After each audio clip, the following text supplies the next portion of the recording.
Cass Miller stood frozen in the doorway of the most luxurious bedroom he'd ever seen in his miserable life. His work boots, more holes than leather at this point, left small dirt prints on cream-colored carpet so thick it felt like walking on clouds. Floor-to-ceiling windows overlooked the Dallas skyline, the sunset painting everything gold and orange. A chandelier that anchored the room with the weight of a fortune hung from the cathedral ceiling.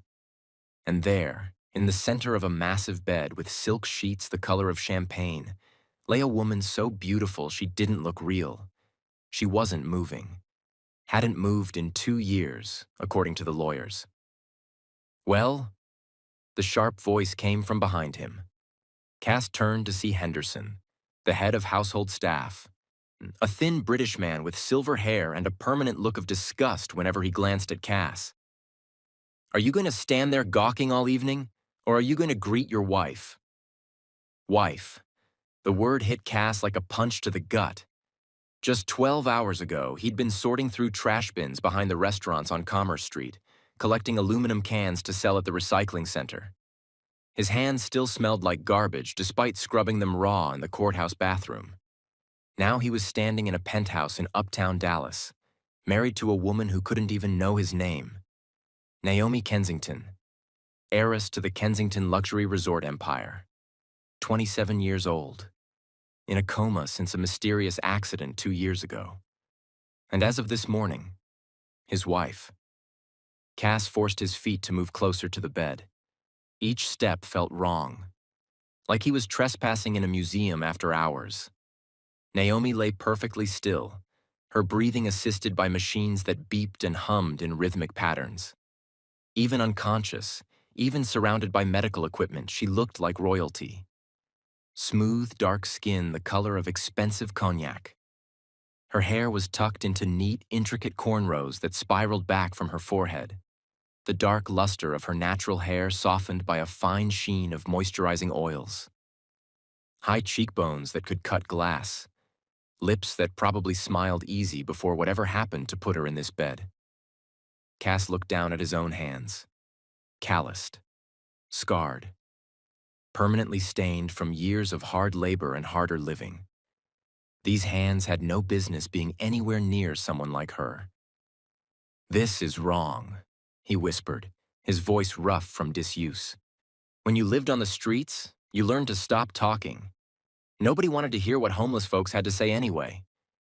"Wrong or right makes no difference now," Henderson said coldly, adjusting his already perfect tie. "You signed the contract. You accepted Mr. Kensington's offer. Your mother's surgery has already been scheduled for next week. The best oncologist in Texas, private room at Methodist Dallas Medical Center, everything paid in full. The bargain is struck, Mr. Miller. You are now Naomi Kensington's legal husband, whether you like it or not." Cass's massive hands, hands that used to catch footballs before his world fell apart, clenched into fists at his sides. He turned to face Henderson, all 6'4" of him, his broad shoulders filling out the cheap suit jacket they'd given him at the courthouse. And the jacket didn't fit right. Nothing in this new life fit right. "I didn't have a choice," Cass said, and even to his own ears, his voice sounded dangerous. Low, controlled, the kind of voice that made people step back. "My mom is dying. Stage 4 cancer. Your boss, Mr. Kensington, he said if I married his granddaughter, he'd pay for everything. Treatment, surgery, medicine, all of it. What was I supposed to do? Watch my mom waste away because I couldn't afford to save her?" Henderson's expression didn't change. If anything, his lips pressed into an even thinner line of disapproval. "Mr. Kensington is a very generous man. Excessively generous in your case. Do you have any idea how many young men would unalive?" He paused, correcting himself. "Would do anything for this opportunity? You're living in a $10 million penthouse. Yet you have access to amenities most people only dream about. All you have to do is play the role of devoted husband until—" He trailed off, but Cass heard what he didn't say. "Until she passes away. The doctors gave her 6 months. Maybe less." Her body was shutting down slowly, systems failing one by one. After she was gone, Cass would receive his final payment, enough money to keep his mom comfortable for whatever time she had left, and he'd disappear back to whatever hole he'd crawled out of.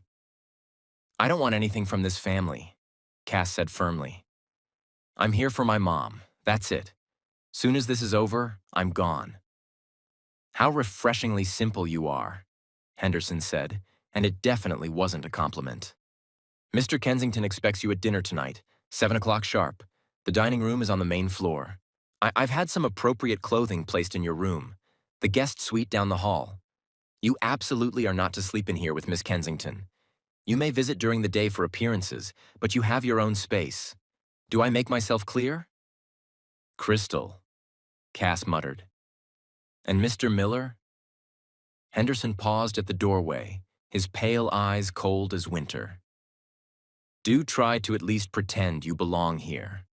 Mr. Kensington may have some misguided faith in you, but the rest of this family certainly does not. Don't embarrass him. And for heaven's sake, do something about that hair before dinner."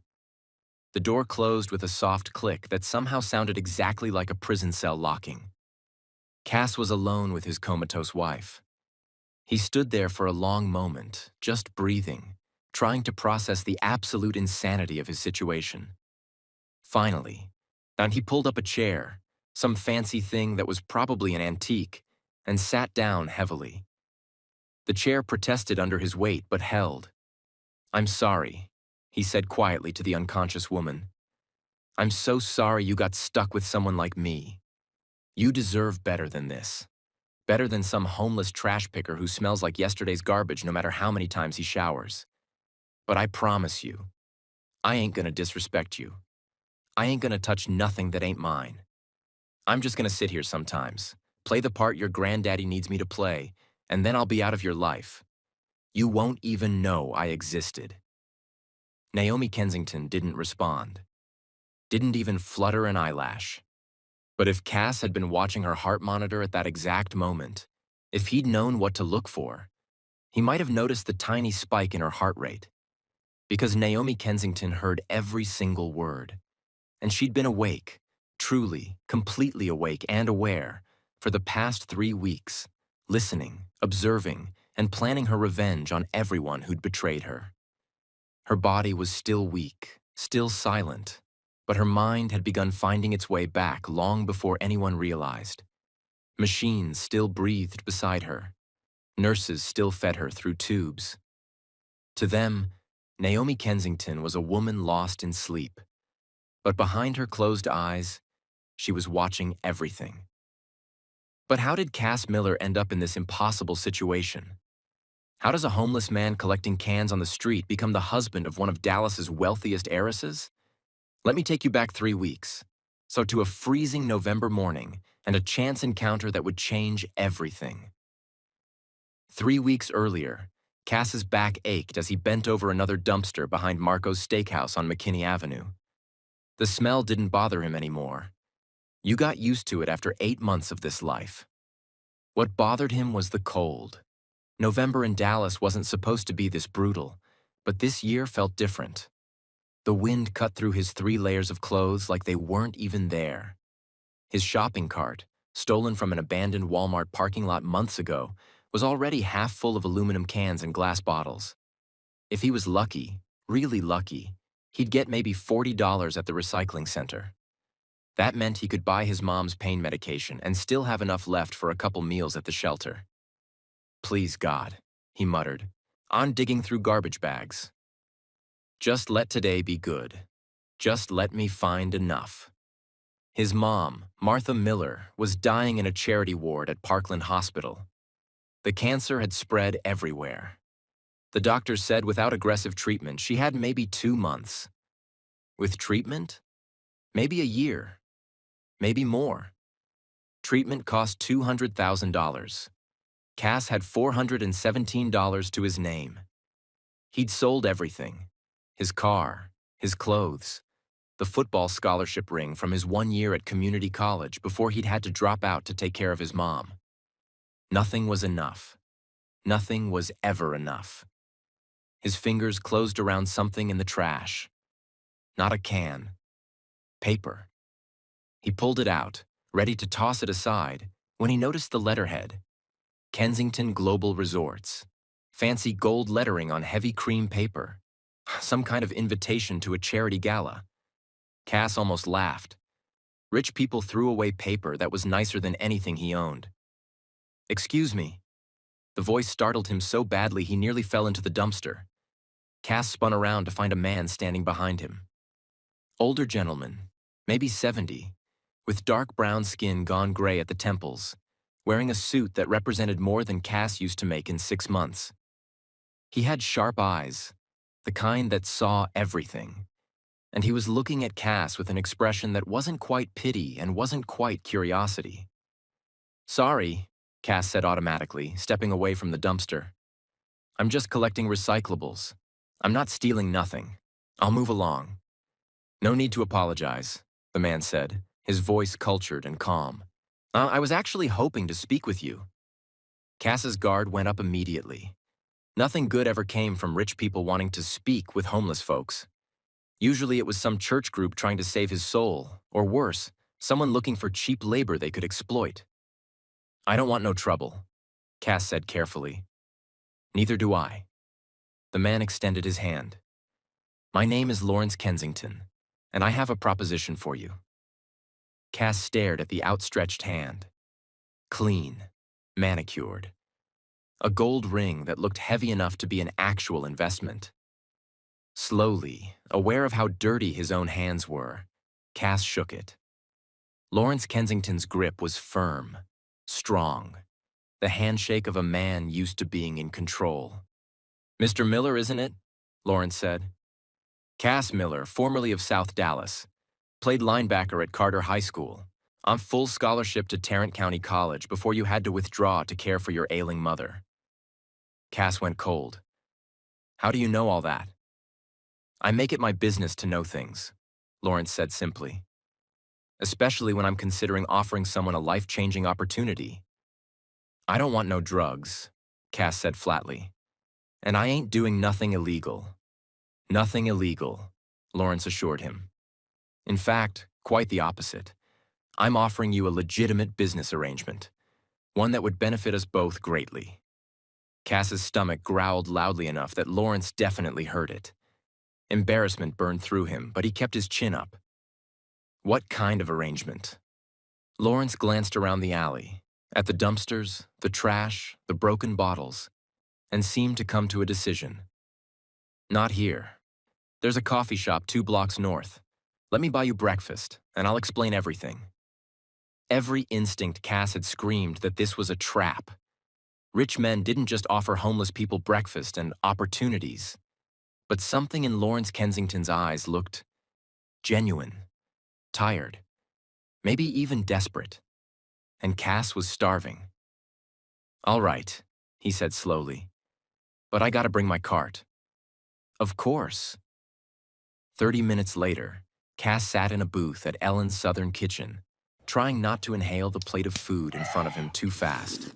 Scrambled eggs, bacon, grits, toast, orange juice, coffee, more food than he'd seen in one place in weeks.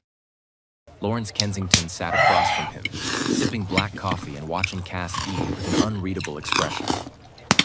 "When's the last time you had a proper meal?" Lawrence asked quietly. Cass paused, a forkful of eggs halfway to his mouth. "Does it matter?" "Humor me." 4 days ago, shelter served chicken soup."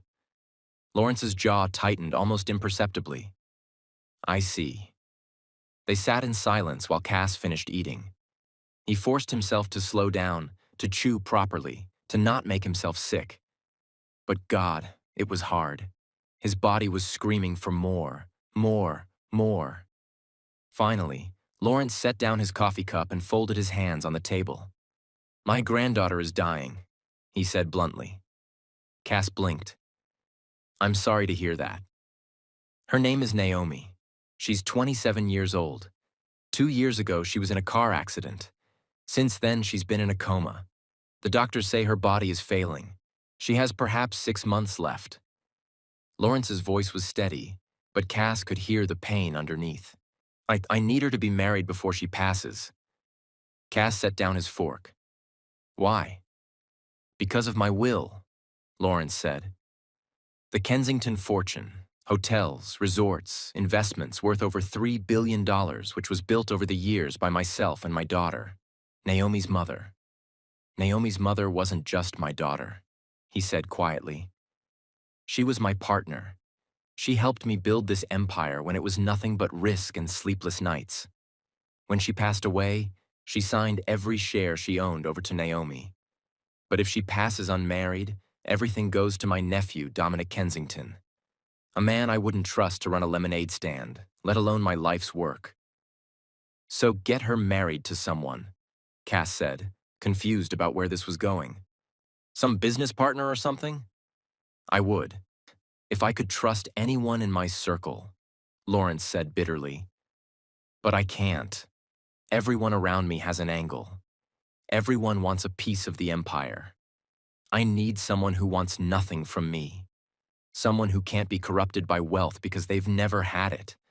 Someone who just needs help with one specific thing, and then will walk away clean. The pieces clicked together in Cass's mind like tumblers in a lock. You want me to marry your granddaughter, he said slowly. Yes.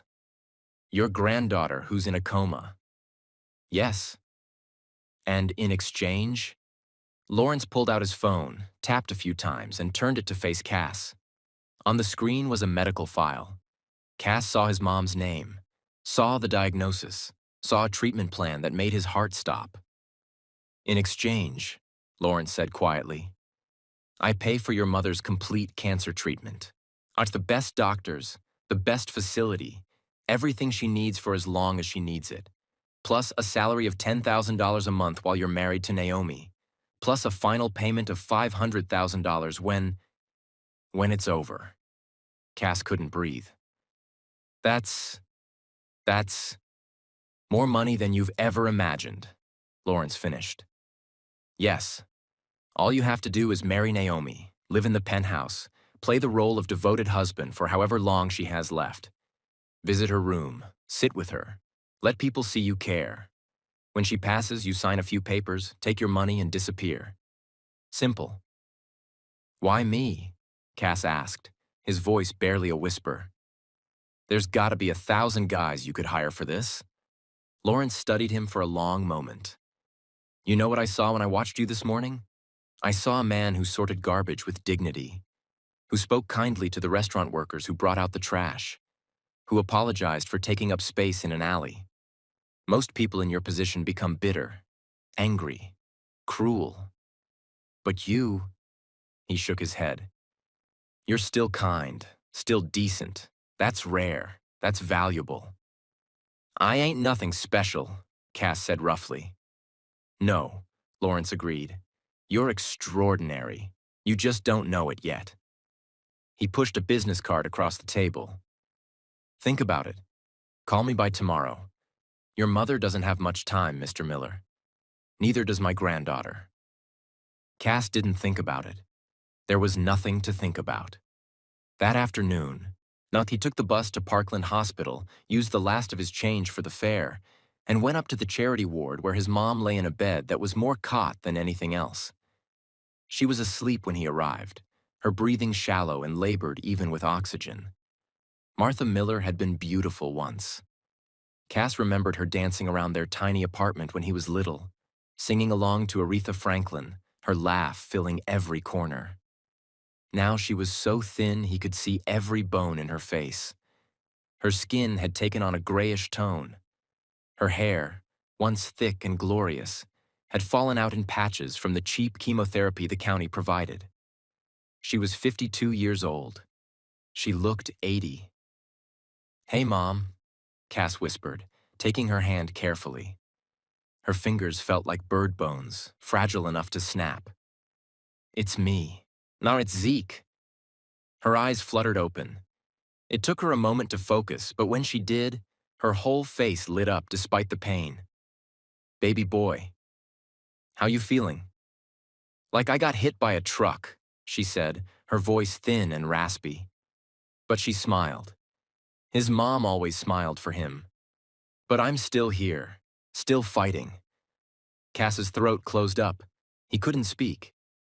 "What's wrong?" Loretta asked immediately, her mother radar still working despite everything. "What happened?" "Nothing, He squeezed her hand gently. "I love you, Mom. You know that, right?" "Course I know that, baby." Her eyes searched his face. "You're worrying me. What's going on?" Cass pulled out Lawrence Kensington's business card. He'd been carrying it in his pocket all day, feeling the weight of it like it was made of lead instead of paper. Someone offered me a job," he said carefully. "A real good job. Pays enough to get you help. Real help. The kind that could save your life."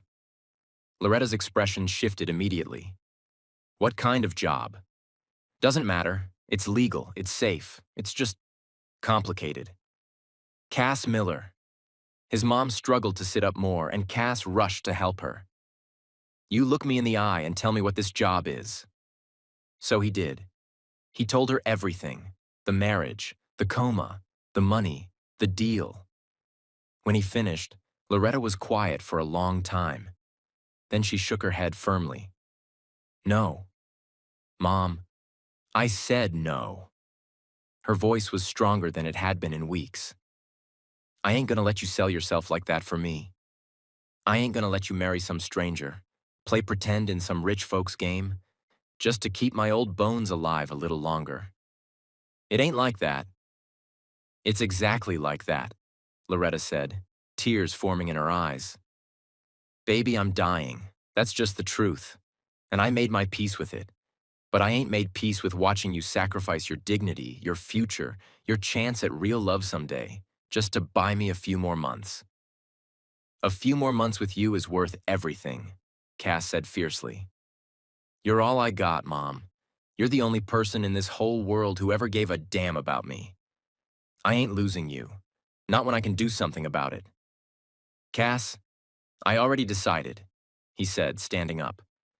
"I'm calling him tonight. I'm taking the deal. And Mom, I need you to let me do this. Please." Loretta looked at her son. This beautiful, broken, a gentleman she'd raised all by herself, and fresh tears spilled down her cheeks. "You're too good for this world," she whispered. "You always have been." Cass kissed her forehead. "I learned it from you."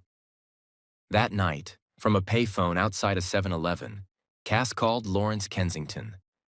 "I'll do it," he said when Lawrence answered. "I'll marry your granddaughter, but I got conditions." "Name them." "My mom gets the treatment right away, soon as possible. And I want to be able to visit her whenever I need to. I don't care about living in no penthouse or wearing fancy clothes or none of that. But my mom is non-negotiable." "Done," Lawrence said immediately. "The lawyers will draw up the contract tomorrow. We can have the ceremony this week. Welcome to the family, Mr. Miller." The line went dead. Nana Cass stood there in the cold Dallas night, holding a dead phone, wondering what the hell he'd just agreed to. If you think Cass just made the biggest mistake of his life, drop a comment and let me know. And listen, you better hit that subscribe button right now because what happens next is going to blow your mind. This story is just getting started, and trust me when I say Naomi Kensington is about to turn Cass's whole world upside down. Ring that notification bell because you do not want to miss what happens next. The wedding ceremony happened 3 days later in a cold courthouse with fluorescent lights that hummed too loud. Cass wore a suit that Lawrence's people had bought him. Charcoal gray, fitted to his large frame, actual leather shoes instead of the boots he'd worn for the past year. They'd even taken him to a barber who'd shaped up his afro, trimmed his goatee, made him look almost respectable. He barely recognized himself in the mirror. There were no guests, no family, just Cass, Lawrence, a lawyer named Harrison who looked like he'd never smiled in his life, and a judge who seemed deeply uncomfortable with the whole situation. Naomi, of course, wasn't there. The judge kept glancing at the empty space where the bride should have been standing. "Mr. Kensington, I have to say, this is highly irregular. I've never performed a marriage where one party wasn't present." "Everything is legal," Harrison the lawyer said smoothly, pushing papers across the desk. "We have medical power of attorney. We have documentation of Miss Kensington's condition.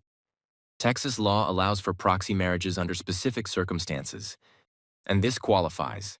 I've included precedents going back 30 years. The judge looked at Cass. Son, do you understand what you're agreeing to? Yes, sir, Cass said quietly.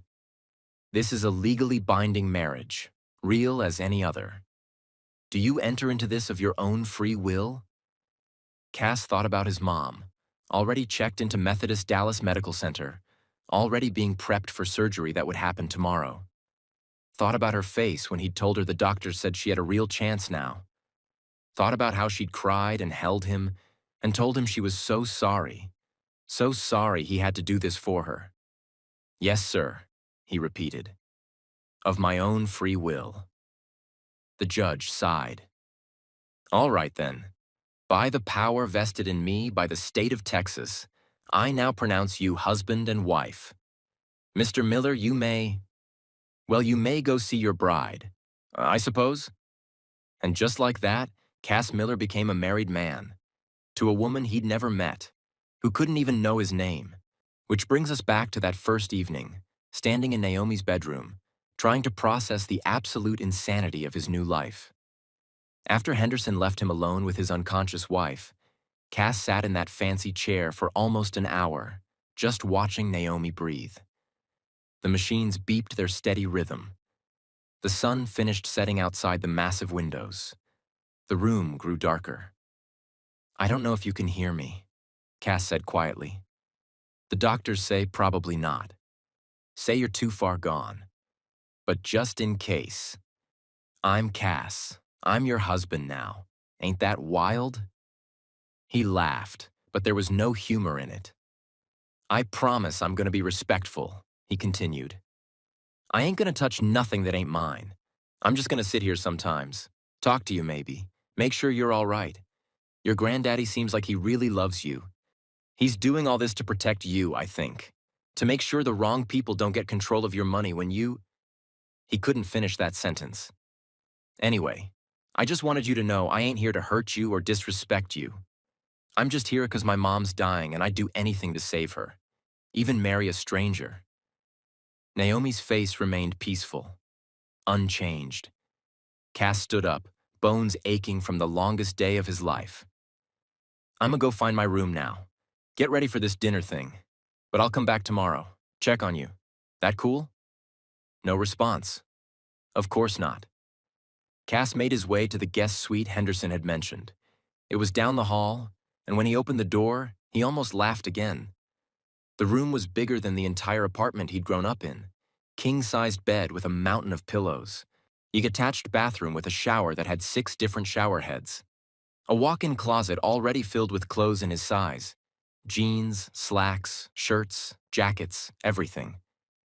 There was even a note on the dresser in elegant handwriting. Mr. Miller. Please select appropriate attire for dinner. Business casual will suffice. Dinner is at 7 p.m. sharp in the main dining room. Do not be late. Carlton Cass looked at the clock. 6:30. He took the fastest shower of his life. Though he spent a good 5 minutes just standing under the hot water, marveling at water pressure that didn't sputter and die, and dressed in dark jeans and a button-down shirt that actually fit. The clothes felt strange, too clean, too nice, like he was playing dress-up in someone else's life, because he was. At exactly 7 o'clock, Cass found the dining room. It was on the main floor of the penthouse, and it was ridiculous. A table that could seat 20 people. More crystal chandeliers. Actual paintings on the walls. Not prints, but real art that would have taken him 3 lifetimes of manual labor to afford. Lawrence Kensington sat at the head of the table, looking tired but pleased when Cass entered. Cass, he said warmly. Right on time. I appreciate punctuality. Please sit. Cass took a seat, feeling massively out of place. I hope Henderson showed you to your room.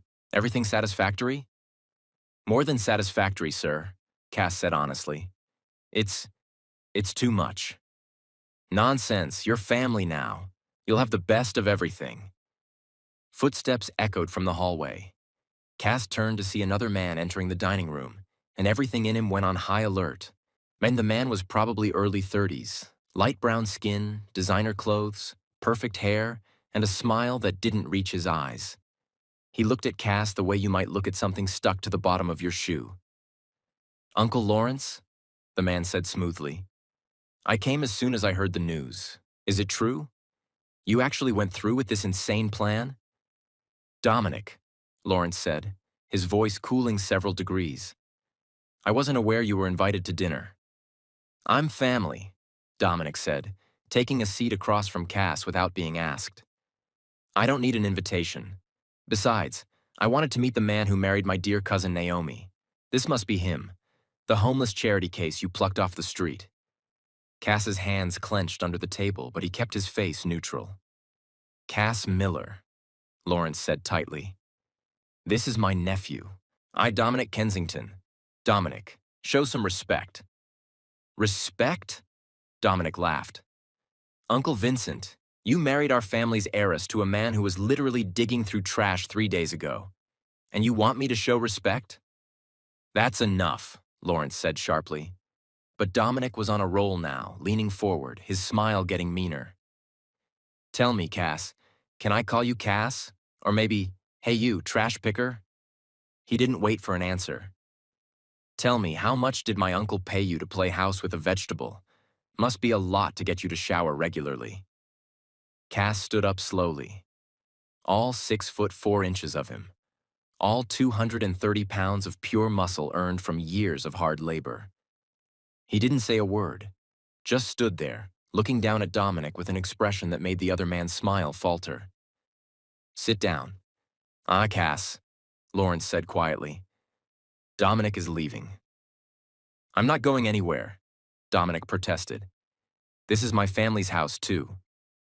"This is my house," Lawrence interrupted, his voice like iron. "And you are not welcome here. Get out." Dominic stood up, his face flushing with anger. "You're making a huge mistake, Uncle. This whole thing is a mistake. Naomi is never waking up. She's been gone for 2 years, and when she finally passes, I will contest this farce of a marriage in court. I will expose this fraud." He jabbed a finger at Cass. "For what he is, and I will take what's rightfully mine." "The only thing you'll get is escorted out by security," Lawrence said, pulling out his phone. "Last chance to leave with dignity, Dominic." Dominic's jaw clenched. He looked at Cass with pure hatred. "Enjoy it while it lasts, trash picker. Because when Naomi is gone, you're going right back to the gutter where you belong." He stormed out. The dining room fell silent except for the sound of Cass's heavy breathing. "I apologize," Lawrence said after a moment. "Dominic is complicated. He's always resented Naomi, always wanted control of the company. This marriage thwarted his plans, and he's not handling it well." Cass sat back down slowly. "He called her a vegetable." "Yes, that's his own cousin, and he called her a vegetable." "Dominic only sees people as assets or obstacles," Lawrence said sadly. "Naomi was always an obstacle to what he wanted, even now." A staff member entered with covered dishes, and they ate in uncomfortable silence. The food was incredible. Steak that melted in Cass's mouth, vegetables he couldn't name, and some kind of potato thing that was creamy and perfect. But he barely tasted any of it. He kept thinking about Dominic's face, about the hatred in it, about the very real possibility that this man might try to hurt Naomi. "Mr. Kensington," Cass said carefully, setting down his fork. "That man, Dominic, is Naomi safe from him?" Lawrence looked up sharply. "What do you mean?" "I mean, if he wants her gone so bad, is she safe?" Lawrence's expression darkened. "Security is very tight. Henderson monitors everything. Dominic cannot get to her without permission." "But he wants to." "Yes," Lawrence admitted quietly. "I believe he does." They finished dinner in silence. Later that night, Cass returned to Naomi's room. He knew he should go to his own suite, get some sleep, but something pulled him back to her bedside. Like she looked exactly the same. Peaceful, still, beautiful in a way that made his chest ache. "Your cousin came to dinner," Cass told her, settling into the chair beside her bed. "He's a piece of work. Called you names I ain't gonna repeat. Your granddaddy kicked him out, but I got a feeling that ain't the last we'll see of him." The machines beeped their steady rhythm. "I'ma take care of you," Cass said softly. "I know that sounds stupid, me taking care of you. What am I gonna do, right? But I promise, long as I'm here, ain't nobody gonna hurt you. Not Dominic. Not nobody. You got my word on that." He sat there for another hour, just keeping her company, talking about nothing, about his mom, about the street, about how weird it was to sleep in a bed with actual sheets. Finally, exhausted, he stood to leave. That's when he saw it. Naomi's right hand, her index finger, it twitched, just the smallest movement, barely noticeable. But Cass saw it. He froze, staring at her hand. "Did you just— No, that's crazy. That was just a muscle spasm or something." He watched for another minute. Nothing. "I'm losing my mind," he muttered, heading for the door. "Seeing things that ain't there." But as he closed the door behind him, he didn't see what happened in that room. Didn't see Naomi Kensington's eyes flutter open. Didn't see the small smile that crossed her face. And definitely didn't see her whisper. So quietly, the machines almost drowned it out. Finally, someone interesting.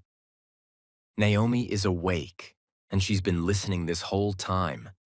What is she planning? What's Dominic really up to? And is Cass in way more danger than he realizes? Drop a comment right now and tell me, do you think Naomi is going to expose Cass, or is she going to use him for her own plans? And if you're not subscribed yet, what are you waiting for? Hit that button because the next part is going to be wild. We've got romance brewing, danger lurking, and secrets that are about to explode. Cass woke up at 5 in the morning out of pure habit. For 8 months, he'd gotten up before sunrise to hit the streets early, before other people claimed the best dumpsters. Your body didn't forget routines like that just because you were suddenly sleeping in a bed that worth more than a car. He lay there for a moment, staring at the ceiling in his guest suite, still not quite believing this was real. The silk sheets, the temperature-controlled room, the complete and total silence. No sirens, no shouting. No sounds of the city that never really slept. It felt wrong. Too quiet. Too comfortable. Too much like he was pretending to be someone he wasn't. Which, he supposed, he was. Cass rolled out of bed and padded to the bathroom. Even after 3 days in this place, he still couldn't get over the luxury. The shower had heated floors. Heated floors. Who needed their bathroom floor to be warm? Rich people, apparently. He showered quickly, dressed in jeans and a plain black t-shirt from the closet full of clothes that had magically appeared in his size, and made his way through the silent penthouse. Henderson had told him the kitchen was on the main floor, and that he was welcome to help himself to whatever he needed. The kitchen was bigger than some restaurants Cass had worked in before his life fell apart. Stainless steel everything. A fridge that looked like it belonged in a spaceship. Cabinets that probably held more food than he'd eaten in the past year combined. Cass opened the fridge, half expecting it to be empty despite what Henderson said. Instead, he found it fully stocked. Eggs, milk, fresh fruit, vegetables, meat, juice. Everything a person could want. His hands shook slightly as he pulled out eggs and butter. When was the last time he'd cooked actual food? When was the last time he'd had access to a real kitchen? He made himself scrambled eggs and toast, moving carefully, quietly, like he was afraid someone would come in and tell him he wasn't allowed to touch anything. The food tasted incredible. But then again, as everything tasted incredible when you'd been living on whatever the shelter served, and the occasional drive-through burger when you could scrape together enough change. "You're up early." Cass spun around so fast he nearly dropped his plate. Lawrence Kensington stood in the kitchen doorway, wearing a burgundy silk robe and slippers, looking far less intimidating than he had in his suits. He looked his age this morning, 74, tired, the weight of his empire visible in the lines around his eyes. "I'm sorry, sir," Cass said immediately. "I didn't mean to wake you, I just—" "Relax, son," Lawrence said, waving a hand. "This is your home now. You can eat breakfast at 5 in the morning if you want. I'm an early riser myself. Old habit from my Navy days." He moved to the coffee maker, started it with the ease of someone who'd done this 1,000 times. "Can't sleep?" "Not really," Cass admitted. "Feels weird, all this quiet." "I imagine the streets were quite loud." "Yeah." Cass shifted his weight.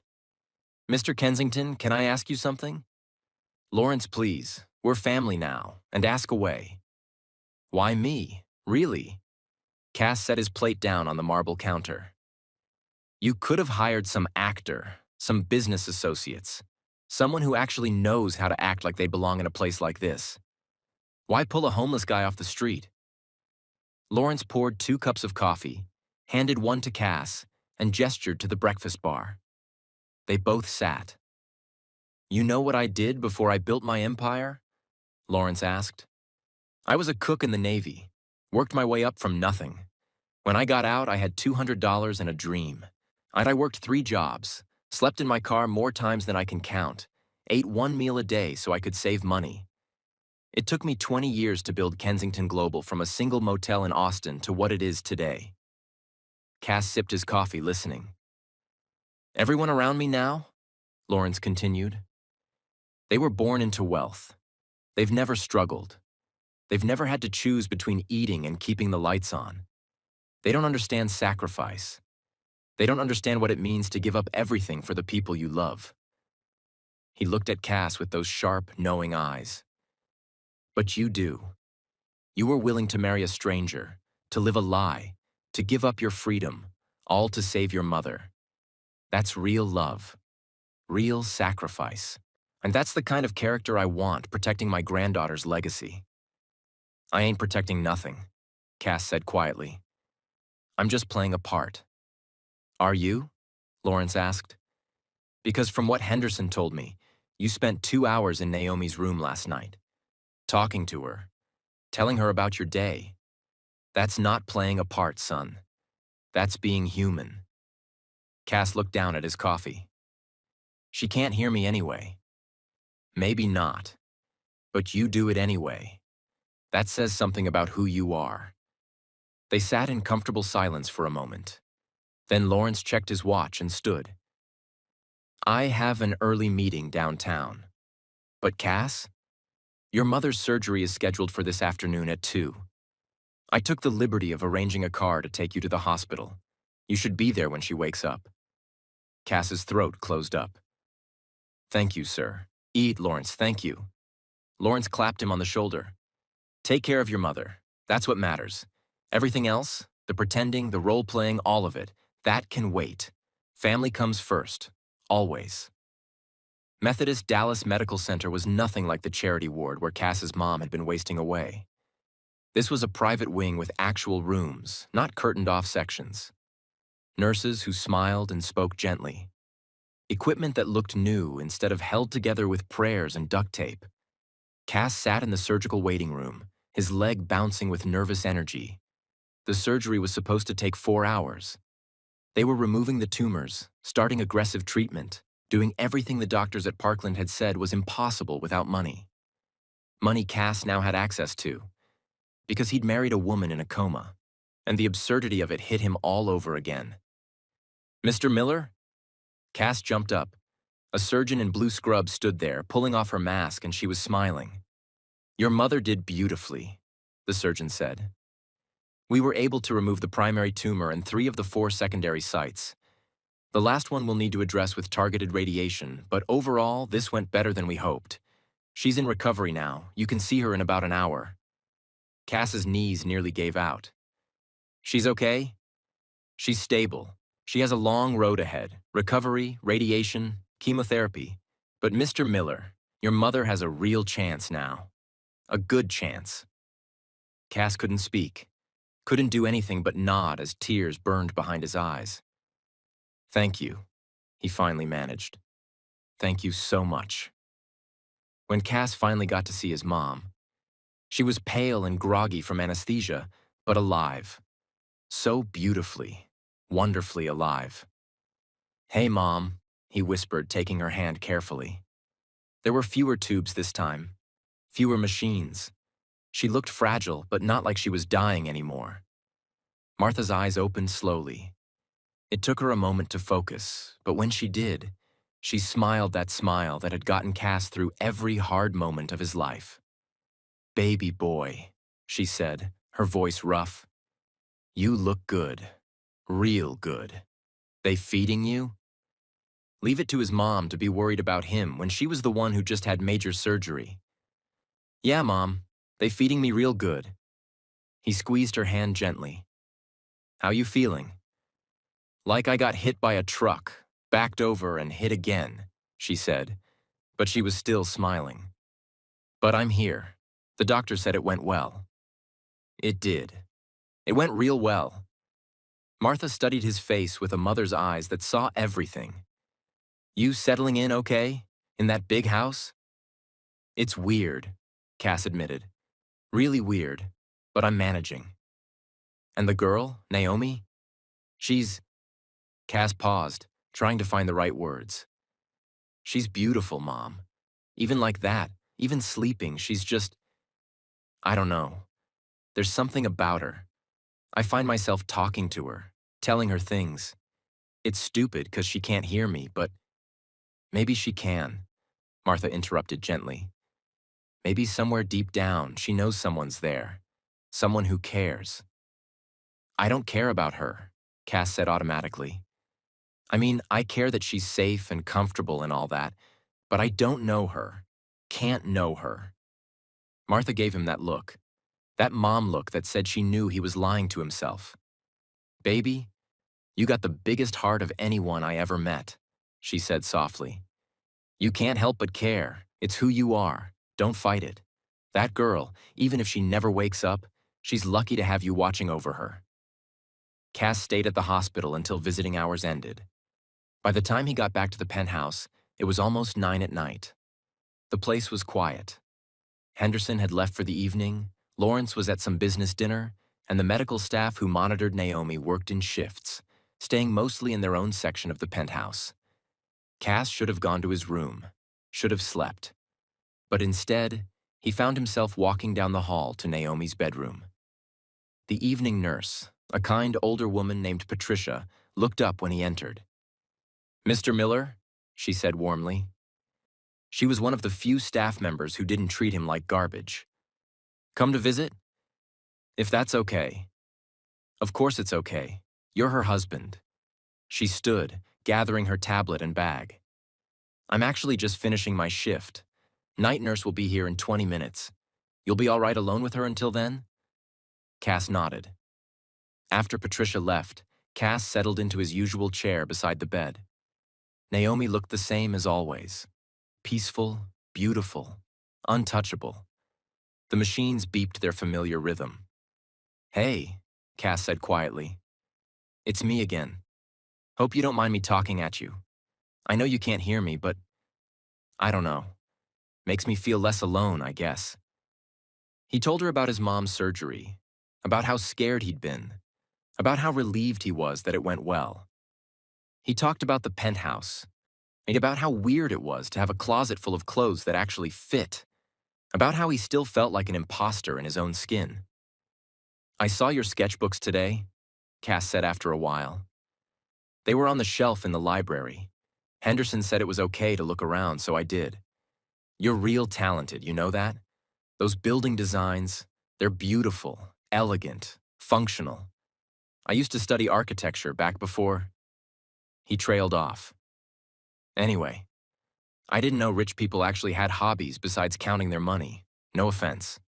He stood up, walked to the window. The Dallas skyline glittered below them, millions of lights in the darkness. "You probably had everything," Cass continued. "Money, education, opportunities. Must have been nice, never having to worry about where your next meal was coming from. Never having to choose between eating and keeping the lights on." He turned back to look at her. But you know what? I don't think all that money made you happy. I've been looking at pictures of you around the house. In most of them, you're smiling, but it doesn't reach your eyes. Like you're playing a part, same as me. He sat back down in the chair. I wonder what you were really like, he said softly. Before the accident. I bet you were tough. Had to be to survive in a family like this. Your granddaddy loves you something fierce, I can tell that much. But your cousin Trevor? That man's got poison in his heart. And I'm guessing the rest of the family ain't much better if Lawrence had to go to these extremes to protect you. Cass reached out slowly, carefully, and touched Naomi's hand. Just the lightest contact. Her skin was warm, soft, human, not the cold, untouchable thing he'd half expected. I'm gonna take care of you, he said. I know that's weird coming from me. I can't even take care of myself most days. But while I'm here, however long that is, I promise you're safe. Nobody's gonna hurt you. Not Dominic. Not nobody. You got my word on that. The machines beeped. Naomi didn't respond. Cass sat there until the night nurse arrived, then retreated to his own room. He didn't see the way Naomi's heart rate had increased slightly when he touched her hand. Didn't see the almost imperceptible smile that crossed her face when he made his promise. Because Naomi Kensington had been awake for weeks now, and she'd never heard anything quite like Cass Miller. Inside Naomi's mind, behind her closed eyes and still face, everything was chaos. She'd been pretending to still be in a coma for 4 weeks. 4 entire weeks of lying perfectly still, controlling her breathing, keeping her heartbeat steady, while she listened and learned and planned her revenge on everyone who'd betrayed her. It had been Dominic who tried to eliminate her. She knew that now. Knew it with absolute certainty because 4 weeks ago, the day she finally regained consciousness, was the same day she realized her life was a lie. She'd heard him talking to someone on the phone in her room, thinking she couldn't hear him. The stupid girl just won't pass away. It's been 2 years. How much longer do I have to wait? The doctor said she'd be gone by now. Her own cousin. Her own blood. He'd tampered with her brakes 2 years ago. He'd caused the accident that put her here. And he'd been waiting impatiently for her to finish dying so he could take everything she'd worked for. But then grandfather had done something unexpected. He'd married her off to some random man off the street. Naomi had been furious at first, listening to the conversations around her bed, learning about this arrangement. Another man trying to use her. Another gold digger. Another person who saw her as nothing but a meal ticket. Except Cass Miller wasn't like that at all. He was different. Impossibly different. He visited her every day, sometimes twice a day, and just talked. About his mother, about his life, about how weird everything felt. He never asked her for anything, never touched her inappropriately, never treated her like an object or an obstacle. He treated her like a person, like someone who mattered. And when he'd promised to protect her tonight, when he touched her hand so gently, like she was something precious instead of something broken, Naomi's carefully maintained composure had nearly shattered. Get it together, she told herself firmly. He's part of grandfather's plan. He's being paid to be here. This isn't real. None of this is real. But God, his voice was beautiful, deep and rough, with a slight Texas drawl he probably didn't even notice. And the things he said, they weren't rehearsed or calculated. They were honest, raw, real. When was the last time anyone had been real with her? Focus, Naomi commanded herself. You're awake for a reason, to gather information, to find proof of Dominic's betrayal, to take back everything he tried to steal. You don't have time to develop feelings for your fake husband. No matter how kind he was, no matter how his presence made her feel less alone for the first time in weeks, no matter how much she wanted to open her eyes and actually see him instead of just hearing his voice. Soon, she promised herself. Soon, you'll wake up. But not yet. Not until you have a solid plan to destroy Dominic completely. The next 2 weeks fell into a strange routine. Every morning, Cass woke early, made breakfast in the kitchen he still couldn't quite believe he had access to, and spent an hour in the library reading.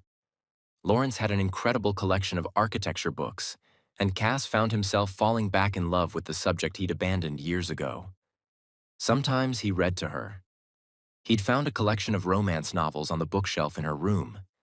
Dog-eared paperbacks with cracked spines, clearly well-loved. The nurse mentioned Naomi used to read them before the accident, that her grandmother would bring her new ones every month. So Cass picked one up. Surrender to the Highland Storm. The cover featured a shirtless man with improbable muscles clutching a woman whose dress was losing a valiant battle against gravity. He settled into the chair beside her bed, propped his feet on the lower rail the way he'd started doing around day 4, and cracked it open. All right, Naomi. Chapter 14. He cleared his throat. Fiona pressed her back against the cold stone wall of the castle, her bosom heaving with... He stopped, pinched the bridge of his nose. Her bosom was heaving, Naomi. Heaving, like it's trying to escape. Somebody check on that woman's bosom, it is in distress. He kept reading. Duncan crossed the great hall in 3 powerful strides, his kilt swirling around his... Cass lowered the book and stared at the ceiling. 3 strides across a great hall. You know how big a great hall is? This man got a 40-foot inseam. He's basically a giraffe in a skirt. Naomi's stomach tightened. She kept her breathing steady through sheer force of will. Cass found his place again. I told you to leave this place, Fiona whispered. It is too dangerous. Duncan cupped her face in his calloused hands. I would walk through hellfire for one taste of your lips, lass. Cass sucked his teeth. Hellfire, for a taste. Brother, just ask her to dinner. Take her to Applebee's. Why has everything got to be hellfire and declarations? You just met this woman in chapter 3.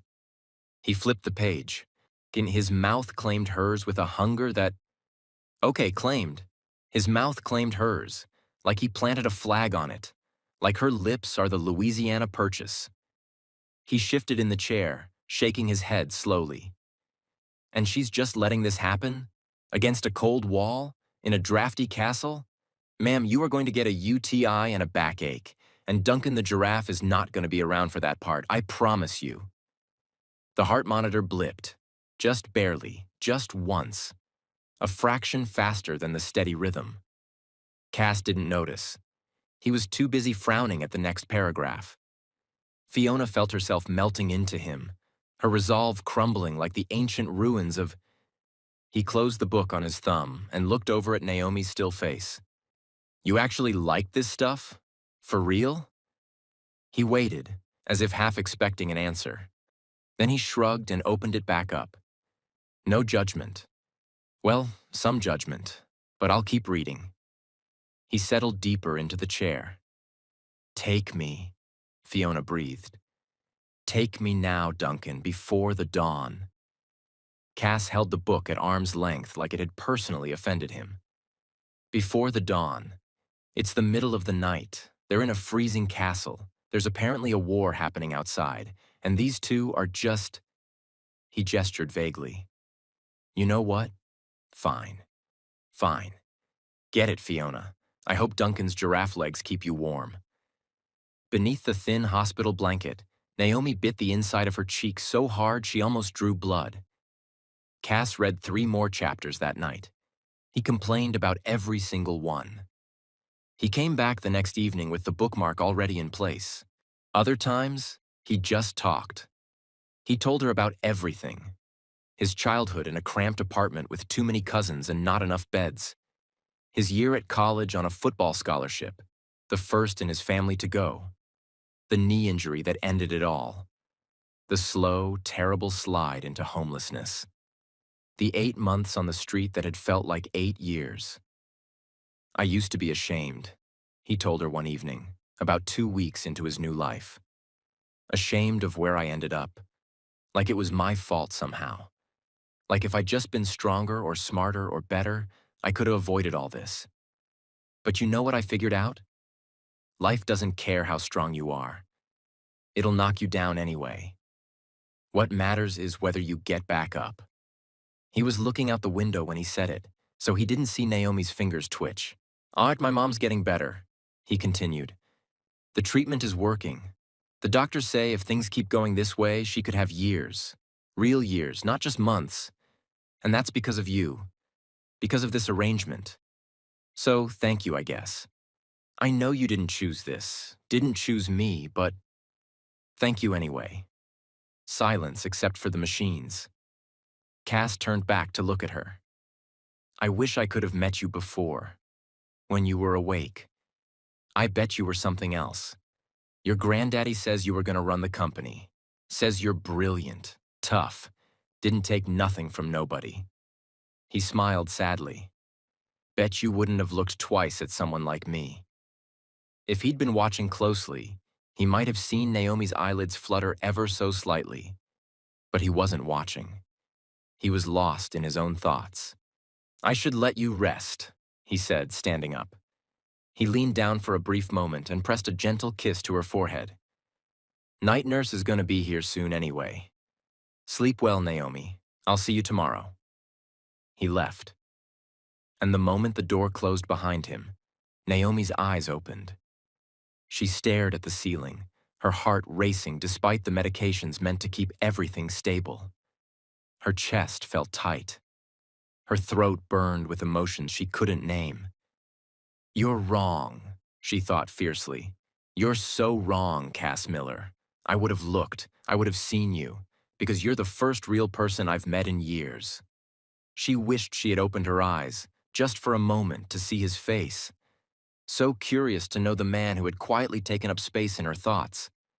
But Naomi wasn't the only one paying attention to Cass. Dominic Kensington in his luxury apartment in downtown Dallas, drinking expensive whiskey and scrolling through the private investigator's report on his phone. Cass Miller, 28 years old, formerly homeless, no criminal record, no education beyond 1 year of community college, no money, no connections, no threat. Except he was a threat. Because as long as Cass was married to Naomi, Dominic couldn't touch the inheritance, couldn't touch the company, couldn't touch anything. And worse, Uncle Lawrence actually seemed to like the trash picker, was actually treating him like family. It was unbearable. Dominic poured another drink, his hand shaking slightly with rage. He'd worked too hard, sacrificed too much to let some nobody ruin everything. He pulled up another contact on his phone, a man he'd used before, and a man who specialized in making problems disappear. The call connected. It's me, Dominic said quietly. I need you to look into someone, Cass Miller. I need to know if there's any way to remove him from the equation. Permanently, if necessary. The voice on the other end asked a question. I don't care how much it costs, Dominic said. Just get it done. That man is standing between me and everything I've worked for. He has to go. Things are about to get dangerous. Naomi is awake and listening. Dominic is plotting something terrible, and Cass has no idea he's in the crosshairs. You better hit that subscribe button and ring that notification bell because the final part is going to be absolutely wild. We've got secrets being revealed, danger closing in, and a romance that's about to explode. Don't miss it. 3 days later, Cass made a decision that would change everything. I want to bring my mom here, he told Lawrence over breakfast. Just for a visit. She's doing better, but she's still weak. I thought maybe, I don't know, maybe she could meet Naomi. Even if Naomi can't respond, my mom could see I'm being treated well, that I'm okay. Lawrence studied him over his coffee cup. You care what your mother thinks of this arrangement.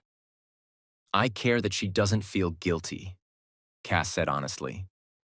She thinks this whole thing is her fault, that I'm suffering because of her.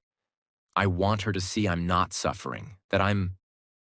He gestured around at the luxury surrounding them. That I'm doing all right.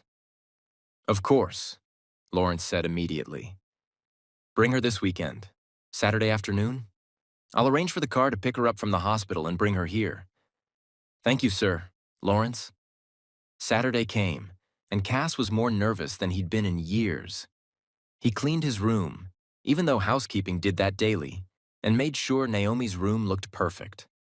Fresh flowers, clean sheets, everything just right. When his mom arrived, supported by a nurse but walking on her own, Cass felt his chest tighten with emotion. She looked so much better. Thin still and obviously ill, but alive. Fighting. Winning. "Baby boy," Martha said, smiling wide when she saw him. "Look at you. You clean up real nice." "Hey, Mom." Cass hugged her carefully, afraid of hurting her. "How you feeling? Strong enough to leave that hospital room for a few hours?" She looked around the penthouse, her eyes going wide. "Lord have mercy. Like this is where you've been living?" "Yeah." "Baby, this is—" She shook her head, overwhelmed. "This is something else." Cass gave her a tour, watching her reaction to everything. The library, the kitchen, the view. She took it all in with wonder and no small amount of discomfort. Like him, she wasn't used to this level of wealth. Finally, he brought her to Naomi's room. Martha went quiet when she saw the still figure in the bed. She moved closer slowly, her nurse staying in the doorway to give them privacy. "So this is her," Martha said softly.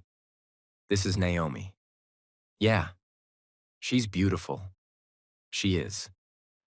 Martha reached out and gently touched Naomi's hand, the same way Cass did every night. "Baby girl, my name is Martha. I'm Cass's mom. I just wanted to come by and say thank you. Thank you for giving my boy a safe place. And thank you for the opportunity to get treatment. And—" her voice broke slightly. "And I'm so sorry you're going through this. So sorry you're missing out on your own life. But I want you to know, my son is a good man, the best man I know, and he's gonna take care of you. He promised me he would." Cass's throat closed up. Martha turned to him, tears in her eyes. "You love her, don't you?" "Mom, I don't even know her." "You love her," Martha repeated firmly. "I can see it on your face, baby. The way you look at her, the way you talk about her. You love this girl." "She can't love me back," Cass said roughly. "She ain't even awake." "Love doesn't need permission," Martha said gently. "And it doesn't need reciprocation to be real. You love her. That's okay. That's beautiful even." In the bed, behind closed eyes, Naomi's heart was racing. She heard every word. Heard Martha, this kind, dying woman, thank her. Heard Cass's mother said he loved her. Heard him not deny it, just say she couldn't love him back. "But I could," Naomi thought desperately. "I could love you back. I think maybe I already do. How is that possible? How can I love someone I've never actually met?" But she knew the answer. Because Cass had talked to her every day for 3 weeks. Had shared his heart, his fears, his dreams. Had promised to protect her. Had treated her with more respect and tenderness than anyone in her entire privileged life. She knew him. Maybe better than she'd ever known anyone. "Wake up," a voice in her head urged. "Just open your eyes. Right now. Meet him for real. Stop hiding." But another voice, the practical, strategic voice that had kept her alive this long, said, "Not yet. Dominic is still out there. You still don't have proof. If you wake up now, before you're ready, you could lose everything." So Naomi stayed still, stayed silent, even though every fiber of her being wanted to open her eyes and look at the man who'd somehow captured her heart while she was pretending to be unconscious. After Martha left, Cass returned to Naomi's room alone. The night nurse hadn't arrived yet. They were alone. He sat in his usual chair, but something felt different tonight. Heavier, more real. "My mom thinks I love you," he said quietly. "Ain't that wild? How can you love someone you've never really met? Someone who can't even hear you?" He laughed, but there was no humor in it. "But maybe she's right. Maybe I do love you. Or maybe I just love who I think you are. The person I've built up in my head from your granddaddy's stories and your sketchbooks and the pictures around the house. He stood up, paced to the window, paced back. I think about you waking up sometimes, he admitted. I know the doctors say it probably won't happen, but I think about it anyway. And I wonder what you'd think of me. Would you be angry that your granddaddy married you off to some stranger? Would you hate me for taking advantage of your situation? Or would you understand I was just trying to save my mom? He sat back down, ran his hands over his face. If you could wake up, he said softly. If you could just open your eyes for 1 minute and talk to me, you know what I'd want to tell you? I'd want to say I'm sorry. Sorry you're going through this. Oh, sorry your family's so messed up that your granddaddy had to resort to marrying you to a homeless guy to protect you. Sorry your cousin's a piece of trash who only sees you as an obstacle. And I'd want to say... He paused, struggling with the words. I'd want to say that somewhere in all this craziness, I found something I didn't expect. I found someone worth protecting, someone worth caring about. And if you gave me half a chance, I think I could make you happy. I think we could be something real, not just this fake arrangement. Cass reached out and took Naomi's hand gently. But you can't wake up, he said. And even if you could, why would someone like you want someone like me?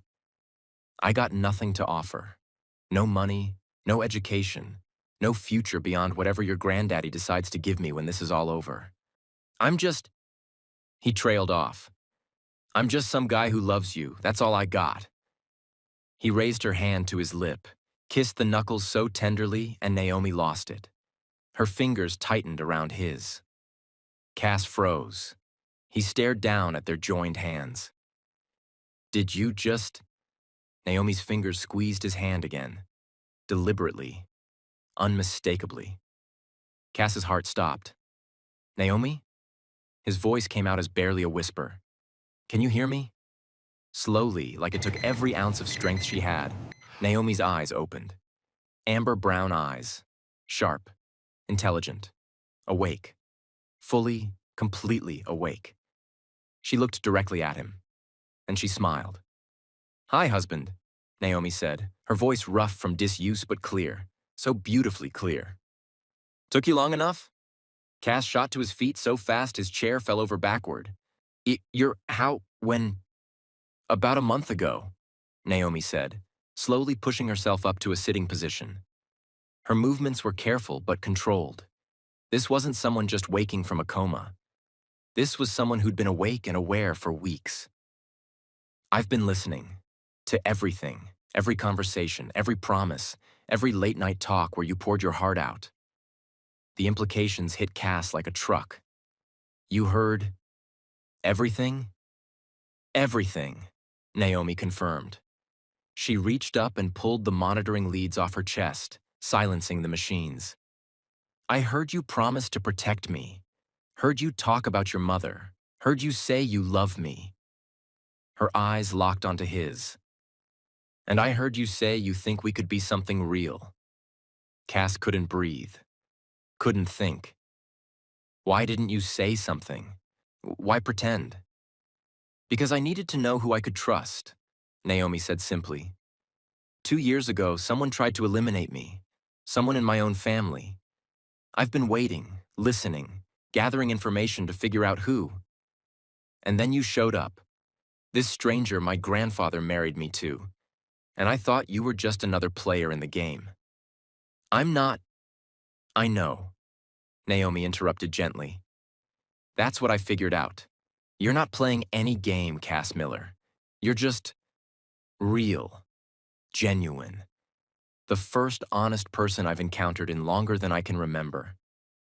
She swung her legs over the side of the bed, tested her weight.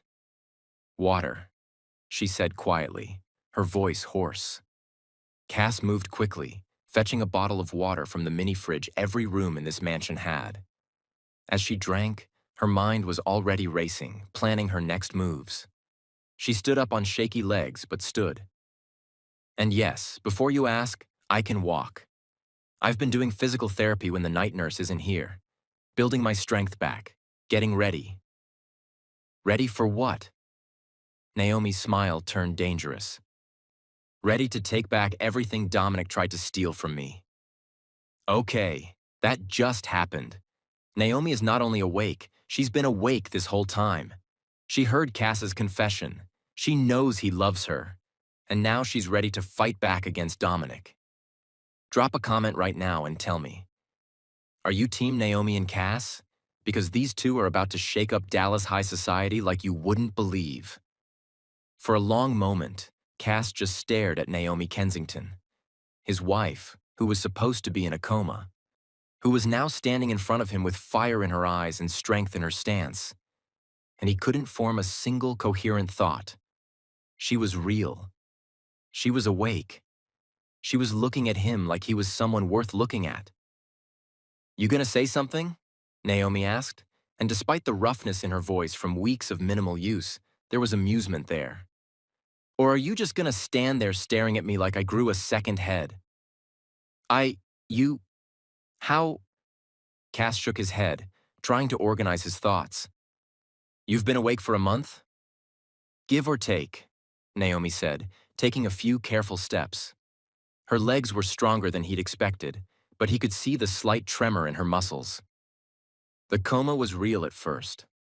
After the accident, they kept me under medically for about 6 months while the swelling in my brain went down. And then I was genuinely unconscious for another 1.5 years. But I woke up about 5 weeks ago. And you didn't tell nobody? Anyone, Naomi corrected automatically, then winced. Sorry, force of habit. My grandfather raised me to speak properly. She made air quotes around the word. And no, I didn't tell anyone because the first conversation I heard when I woke up was my dear cousin Dominic standing in this very room, on the phone, complaining about how I was taking too long to pass away. Cass felt ice slide down his spine. He said that? Word for word. Naomi's expression hardened. He also mentioned being tired of waiting and needing to explore other options if I didn't cooperate by dying soon. That's when I realized the accident wasn't an accident. Dominic tried to eliminate me 2 years ago. And he was getting impatient, waiting for the job to finish itself. Jesus, Cass breathed. Does your granddaddy know? Not yet. I don't have proof. Just Dominic's word on a phone call, and he's too smart to have said anything incriminating enough to use in court. Naomi moved to the window, looked out at the Dallas skyline with an expression Cass couldn't quite read. So I stayed asleep, listened, learned, waited for Dominic to slip up and give me something concrete. That's why Lawrence married you to me, Cass said slowly, pieces clicking together. He suspected Dominic. He needed to protect your inheritance until you either woke up or passed away, Naomi finished quietly. Yes, my grandfather is many things, but stupid isn't one of them. He knew something was wrong. Knew Dominic was circling like a vulture. And the marriage was his way of buying time and protecting the company. She turned to face him. What he didn't count on was finding someone like you. What's that supposed to mean? It means, Naomi said, taking a step closer to him, that my grandfather has spent his entire life surrounded by people who want something from him. Money, power, access, status. Everyone has an angle. Everyone's playing a game. Another step. But you really did just want to save your mother. You really did sit here night after night, talking to someone you thought couldn't hear you, treating me with more respect and kindness than anyone in my entire privileged life ever has. Cass backed up until he hit the wall, his chest rising faster, his eyes drinking her in. She was tall, but still a head shorter than him. And now that she was standing, now that she wasn't buried under hospital sheets and blankets, he could see her properly for the first time. The curve of her shoulders, the shape of her. All the right swells, all the right curves, like someone had sculpted her specifically to make him forget how to breathe. He tried to keep his eyes on her face. Why is Fiona's bosom from the stupid romance novel ringing in my head right now?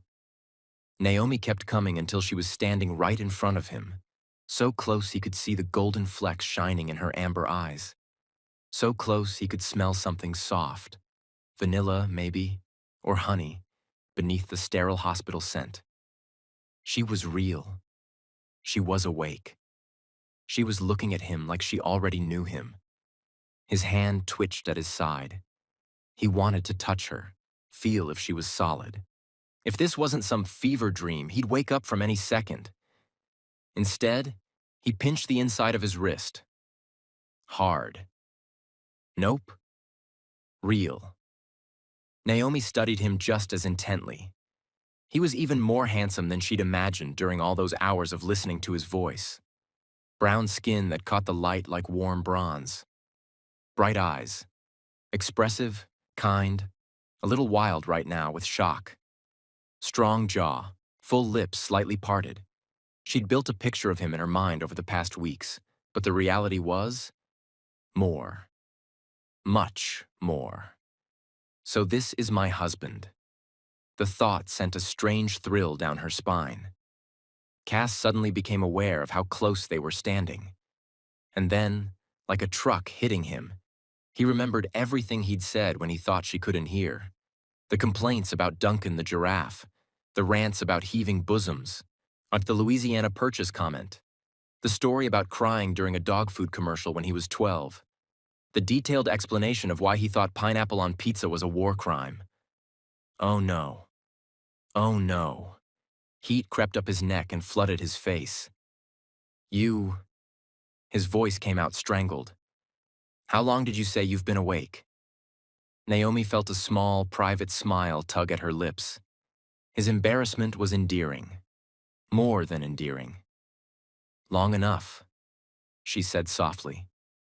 Cass groaned and briefly covered his face with one hand.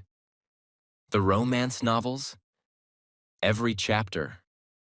The part where I said Duncan needed to take Fiona to Applebee's? My personal favorite. He dropped his hand, looking at her with something between mortification and reluctant laughter. You just let me keep going? You didn't think to, I don't know, move or something? And miss your commentary? Her eyes sparkled. Never. They stood there, barely a foot apart, neither willing to step back. The air between them felt charged, electric, like the moment before a storm breaks. Cass's fingers flexed at his side. He wanted to reach out, wanted to trace the line of her jaw, see if her skin was as soft as it looked. But he kept his hands to himself, painfully aware that this was the first time they'd ever actually spoken. Naomi felt the same pull. She wanted to touch him, press her palm against his chest, feel his heartbeat, confirm that this man who had sat beside her bed for weeks and made her laugh silently into her pillow was real and solid and hers. But it was too soon. They both knew it. So they just looked. And looked. And the looking felt like enough for now. Then Naomi's legs wobbled, 2 weeks of atrophied muscles finally giving out, and she pitched forward. Cass moved without thinking. His arms slid around her waist, catching her against his chest as if she weighed nothing at all. She was warm and solid and real, and for a moment neither of them breathed. Naomi's hands had landed on his shoulders to steady herself. She didn't move them. Instead, she leaned into him, her eyes finding his, sparkling with amusement and something deeper, something that made his pulse stutter. I got you, Cass said, his voice rougher than he intended. I know, she whispered. Gently, carefully, he lifted her and carried her back to the bed, setting her down like she was made of something precious. But he didn't pull away. Couldn't. He stayed close, one hand still resting on the mattress beside her hip, and their faces inches apart. The electricity between them was almost unbearable. Naomi looked up at him, her amber eyes searching his face. When she spoke, her voice was soft. You told me you loved me. Did you mean it? Cass felt his stomach drop. You weren't supposed to hear that. But I did. She held his gaze, unflinching. So, did you mean it? He looked at this woman, beautiful, brilliant, fierce, and knew he could lie, could protect himself, could play it safe the way he'd learned to do on the streets, where vulnerability got you hurt. Instead, he told the truth. "Yeah," he said quietly. "I meant it. I know it's crazy. I know I don't really know you. But I fell in love with who I thought you were, who I hoped you were. And now that you're awake, now that I can see you for real." He swallowed hard. "Ah, you're even more than I imagined. So yeah, I love you, even though I got no right to. Even though you're gonna realize aren't worth your time." Naomi smiled. Actually smiled, bright and genuine, and it transformed her entire face. Softened the sharpness, lit up her eyes, made her look like sunlight given form. "Cass Cross," she said, "you're an idiot." Before he could respond, before he could process that, Naomi reached up, curled her fingers around the back of his neck, and then stopped. "Wait," she said, pulling back with a grimace. "I want to kiss you. I really want to kiss you. But I've been lying in this bed for 2 years, and I haven't brushed my teeth since before the pandemic started." Cass stared at her for a beat. Then he laughed, a surprised, genuine sound that seemed to startle them both. "Woman, I spent 8 months eating out of dumpsters," he said. "You think I care about—" "This isn't morning breath, Cass. This is archaeological breath. Scientists could study this. There should be a documentary." "Naomi, I'm serious. The Geneva Convention probably has something to say about—" Cass cupped her face in his hands, his thumbs brushing gently across her cheekbones. "I have been talking to you every night for weeks," he said quietly. "Falling in love with a woman I thought couldn't hear me. And now you're awake, you're here, and you think I care about toothpaste?" From a basic hygiene standpoint. He shut her up with a kiss. The kiss was soft, gentle, just a warm press of his lips against hers that lasted maybe 3 seconds before she pulled back. But those 3 seconds rewired Cass's entire brain. He stared at her, eyes stunned, his lips still tingling. You, okay, that was worth the biohazard risk," Naomi admitted, a slight flush coloring her cheeks. "But I am brushing my teeth before we do that again. Non-negotiable." "Deal." Cass was grinning like an idiot and couldn't seem to stop. "I'll have Henderson bring supplies. Toothbrush, toothpaste, maybe a small flamethrower." "I've been wanting to do that for 2 weeks," Naomi said, ignoring his joke. She didn't look away from his eyes. "Ever since you started reading those architecture books in here and explaining your design theories to my supposedly unconscious self. You have no idea how hard it was to keep my heart rate steady while you went on about sustainable building practices and the importance of green spaces in urban design." Cass blinked. "You liked my theories?"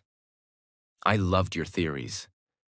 Her eyes were bright with excitement now, her voice animated in a way he'd never heard before.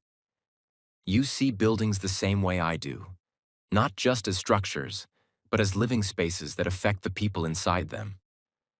The way you talked about natural light and airflow and community integration." She shook her head. "Before the accident, but I was designing a new Kensington resort in Austin. Sustainable luxury, solar panels, rainwater collection, native landscaping, the whole thing. Everyone said it was too expensive, too complicated, not worth the investment." She paused, her gaze softening. "But you would have understood." "You were designing resorts?" Cass asked, still trying to catch up. His brain was running about 30 seconds behind, stuck somewhere between "she kissed me" and "she actually listened to my architecture rants and she made a joke about her own breath, and somehow that made me love her more." "I was doing everything," Naomi said. And for the first time, Cass heard frustration bleeding through, sharp and bitter beneath her composed exterior. "Running operations, overseeing expansions, modernizing our practices. My grandfather was grooming me to take over as CEO. I was going to be the first woman to run Kensington hotels. Her jaw tightened. And Dominic couldn't stand it. Couldn't stand that the company was going to a woman. Couldn't stand that I was better at it than he'd ever be. She looked down at her hands, then back up at Cass. So, he decided to remove me from the equation. Cass's voice was low.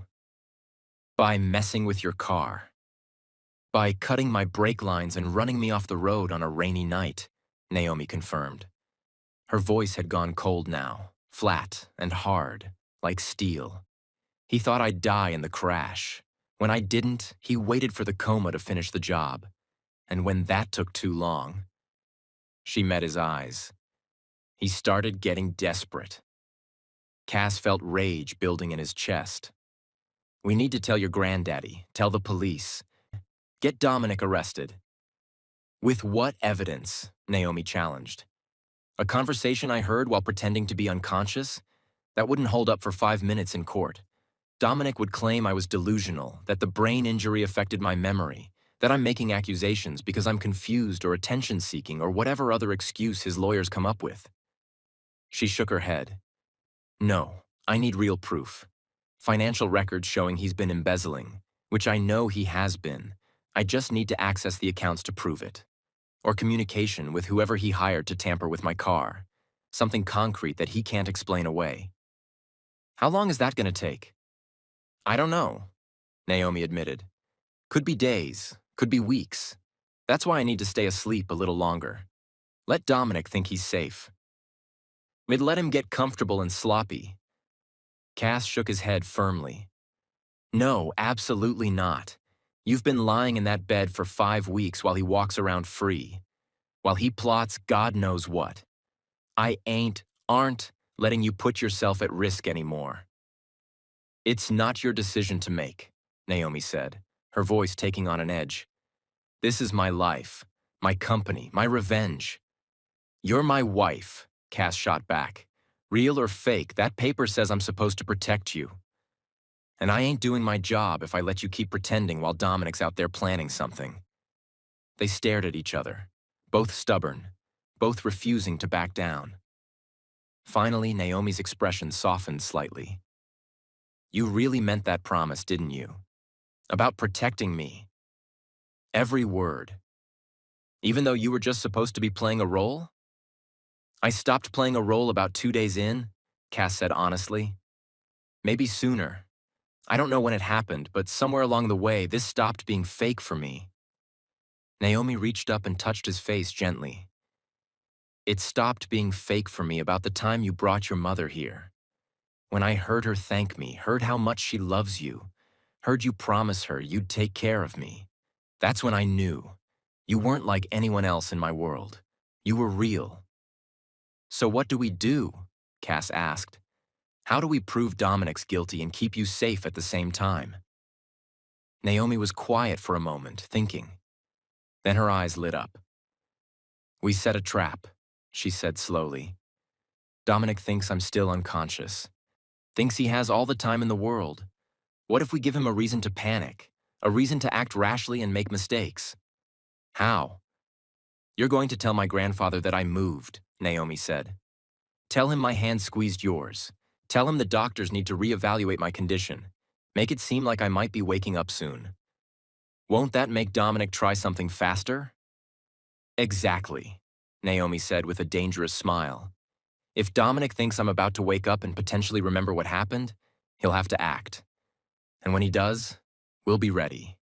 We'll catch him in the act. That's risky. Living is risky, Naomi countered. I'm tired of hiding, tired of waiting. I want my life back, Cass. I want to walk in the sunshine. I want to run my company. I want to... She paused, something vulnerable crossing her face. I want to get to know my husband for real, not through one-sided conversations while I pretend to sleep. Cass felt his heart do something complicated in his chest. You really want that? Want to know me? I already know you, Naomi said softly. I know you're kind and loyal and self-sacrificing to a fault. I know you love your mother more than anything. I know you see beauty in buildings and believe in second chances. I know you think you're not good enough for people like me, but you're wrong. You're better than all of us. Better than this whole poisonous family combined.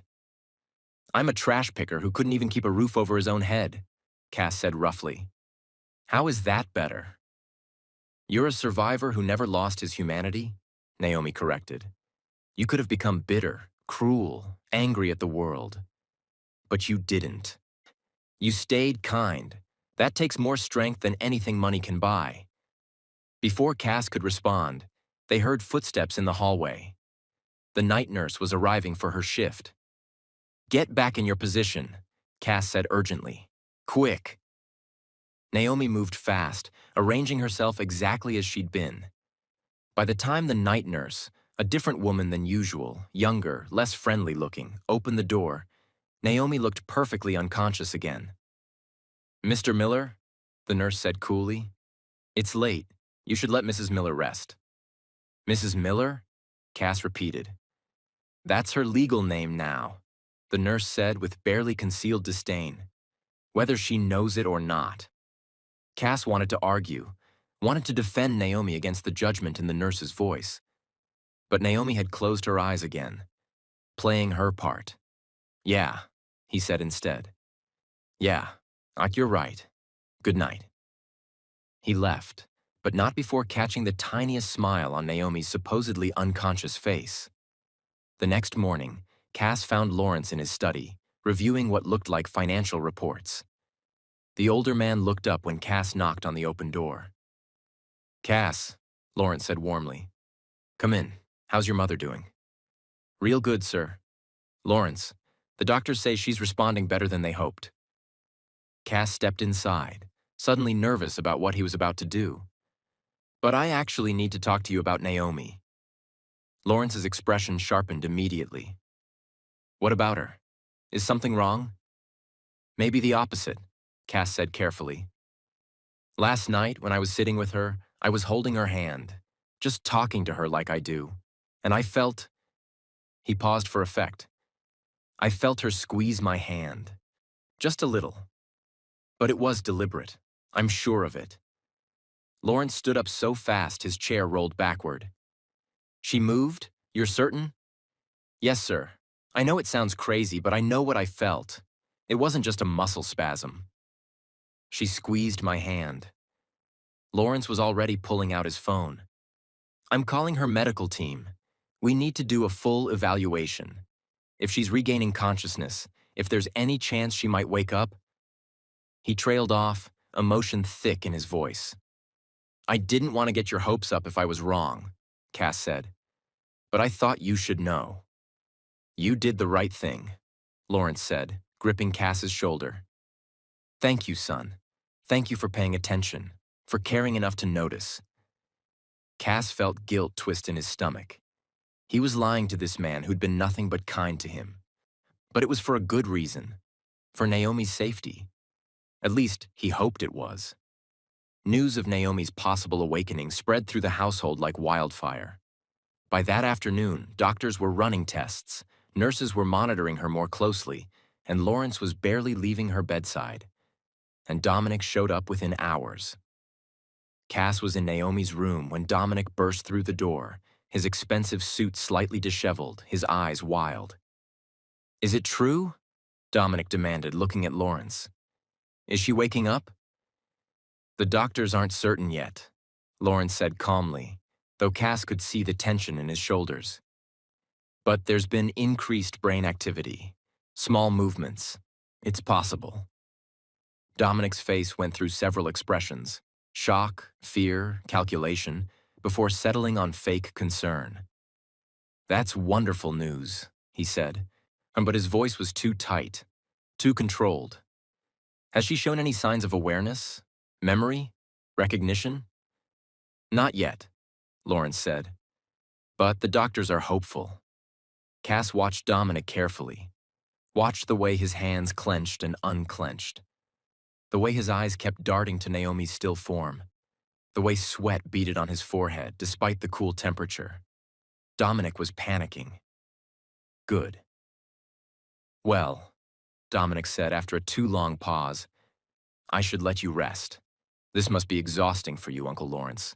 If you need anything, anything at all, please call me. He left quickly, practically running from the room. Lawrence turned to Cass with sharp eyes. Did you see that? See what? Dominic's reaction. He wasn't happy about this news. He was afraid. Lawrence's jaw clenched.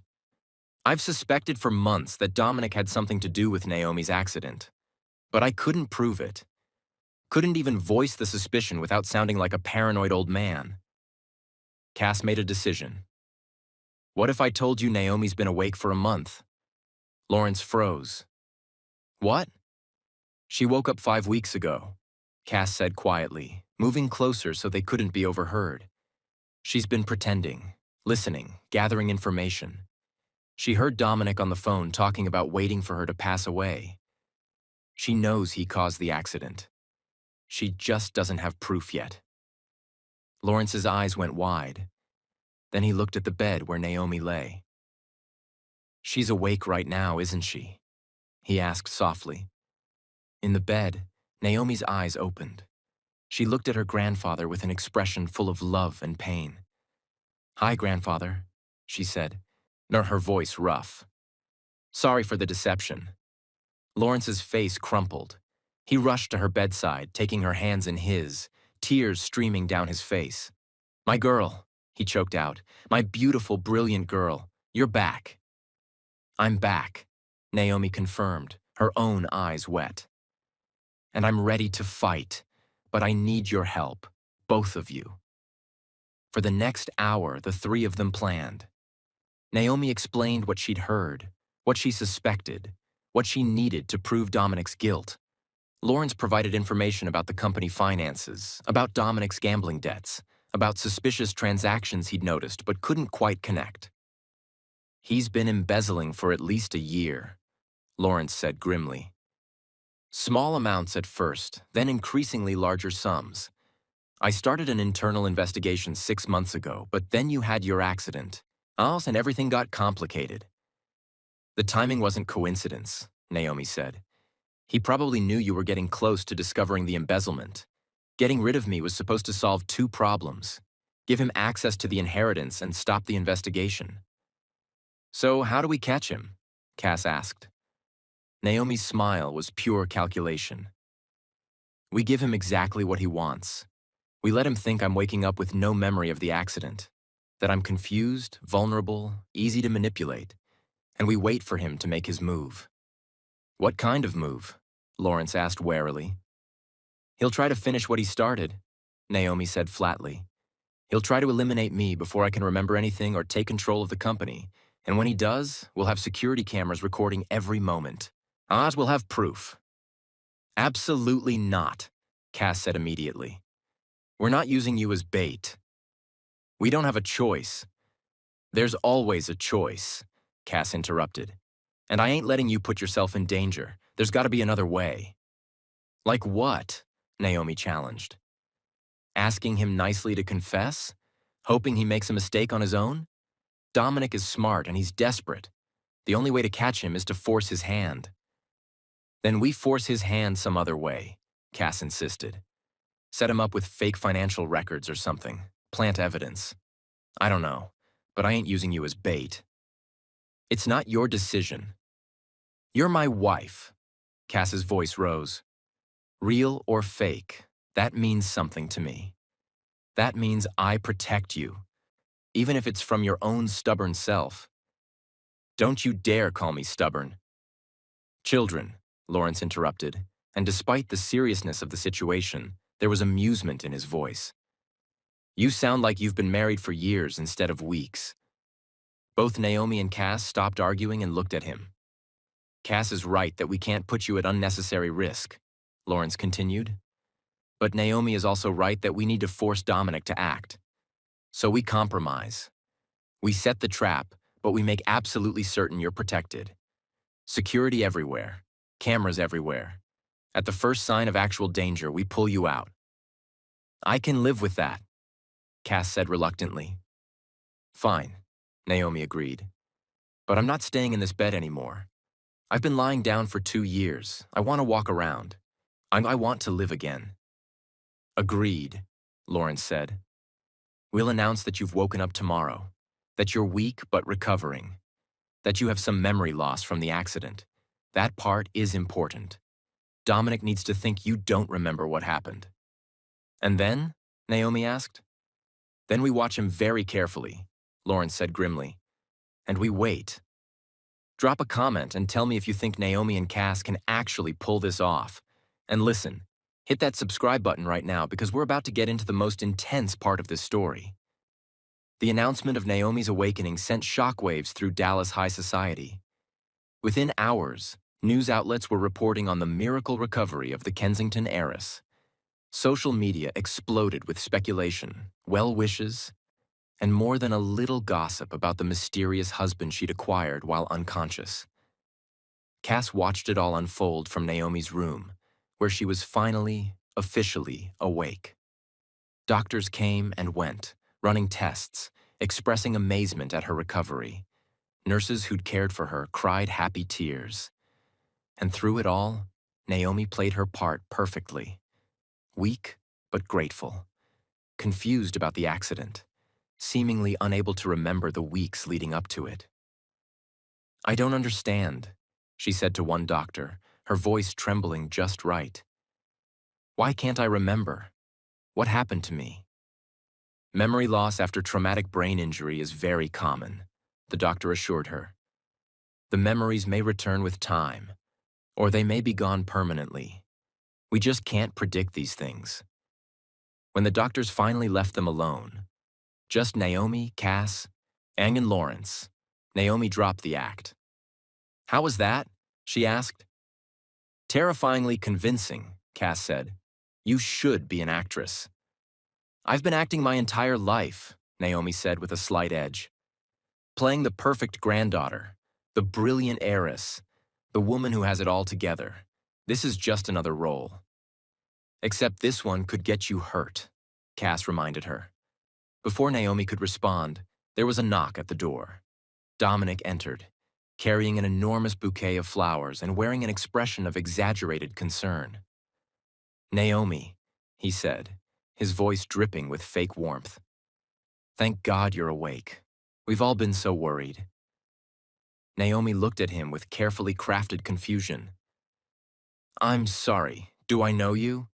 Dominic's eyes flickered, just for a second, with something that might have been satisfaction. I'm your cousin, Dominic, he said, setting the flowers down. We grew up together. I've been visiting you every week since the accident, praying for your recovery. Lies. All lies. Cass had been tracking the visitor logs. Dominic had visited exactly 3 times in 2 years, and each visit lasted less than 10 minutes. I'm sorry, Naomi said, her voice small. I don't remember. The doctors say I have memory loss. I don't remember the accident or anything before it. Nothing at all? Dominic asked, and he was trying to hide it, but there was hope in his voice. Nothing, Naomi confirmed. It's all just blank. They said it might come back, but they're not sure. Dominic's shoulders relaxed slightly. Well, don't worry about it. The important thing is you're awake and recovering, and everything else will work itself out. He stayed for exactly 15 minutes, asking careful questions about what she did and didn't remember, offering to help with anything she needed, playing the devoted cousin. The moment he left, Naomi's expression hardened. He's pleased, she said. Did you see? He's actually happy I don't remember. Because it means you can't identify him as the one who caused your accident, Lawrence said grimly. Which means he thinks he's safe, Naomi continued. But he'll still be worried about the company, about me taking control once I'm recovered. So what's his next move? Cass asked. Naomi thought for a moment. He'll try to convince grandfather to delay my return to the company. Claim I'm too weak, too confused, need more recovery time. And while everyone's focused on my health, he'll try to secure his position. Maybe even try to get grandfather to name him temporary CEO.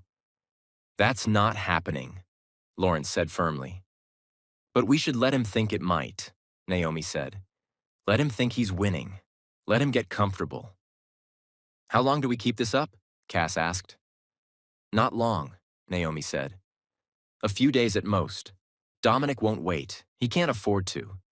The internal investigation into the embezzlement is still ongoing. If I'm back and aware, I'll have access to those files. He knows his time is running out. She was right. 2 days later, things started happening fast. Cass was in the library, actually reading one of the architecture books he'd been pretending to study, when Henderson found him. Mr. Miller, the butler said, and his usual disdain softened slightly. Ever since Naomi had woken up and made it very clear that Cass was to be treated with respect, the staff had adjusted their attitudes. There's a man here to see you. He claims it's urgent. What man? He says he's from the hospital. About your mother. Cass's blood went cold. He dropped the book and ran to the front entrance, where a man in scrubs stood waiting. Young guy, maybe 30, with nervous eyes and a badge that said Methodist Dallas Medical Center. Mr. Miller? The man said. I'm sorry to show up unannounced, but there's been a complication with your mother's treatment. The doctors need you to come to the hospital right away to sign some forms. Insurance issue. Everything in Cass's gut screamed that something was wrong. His mom's treatment was fully paid for. There shouldn't be any insurance issues. But what if there was? What if something had gone wrong and they really did need him? I'll drive you, Henderson offered, reading the panic on Cass's face. No, the man in scrubs said quickly. I have a car right outside. It'll be faster. Your mother is asking for you. That decided it.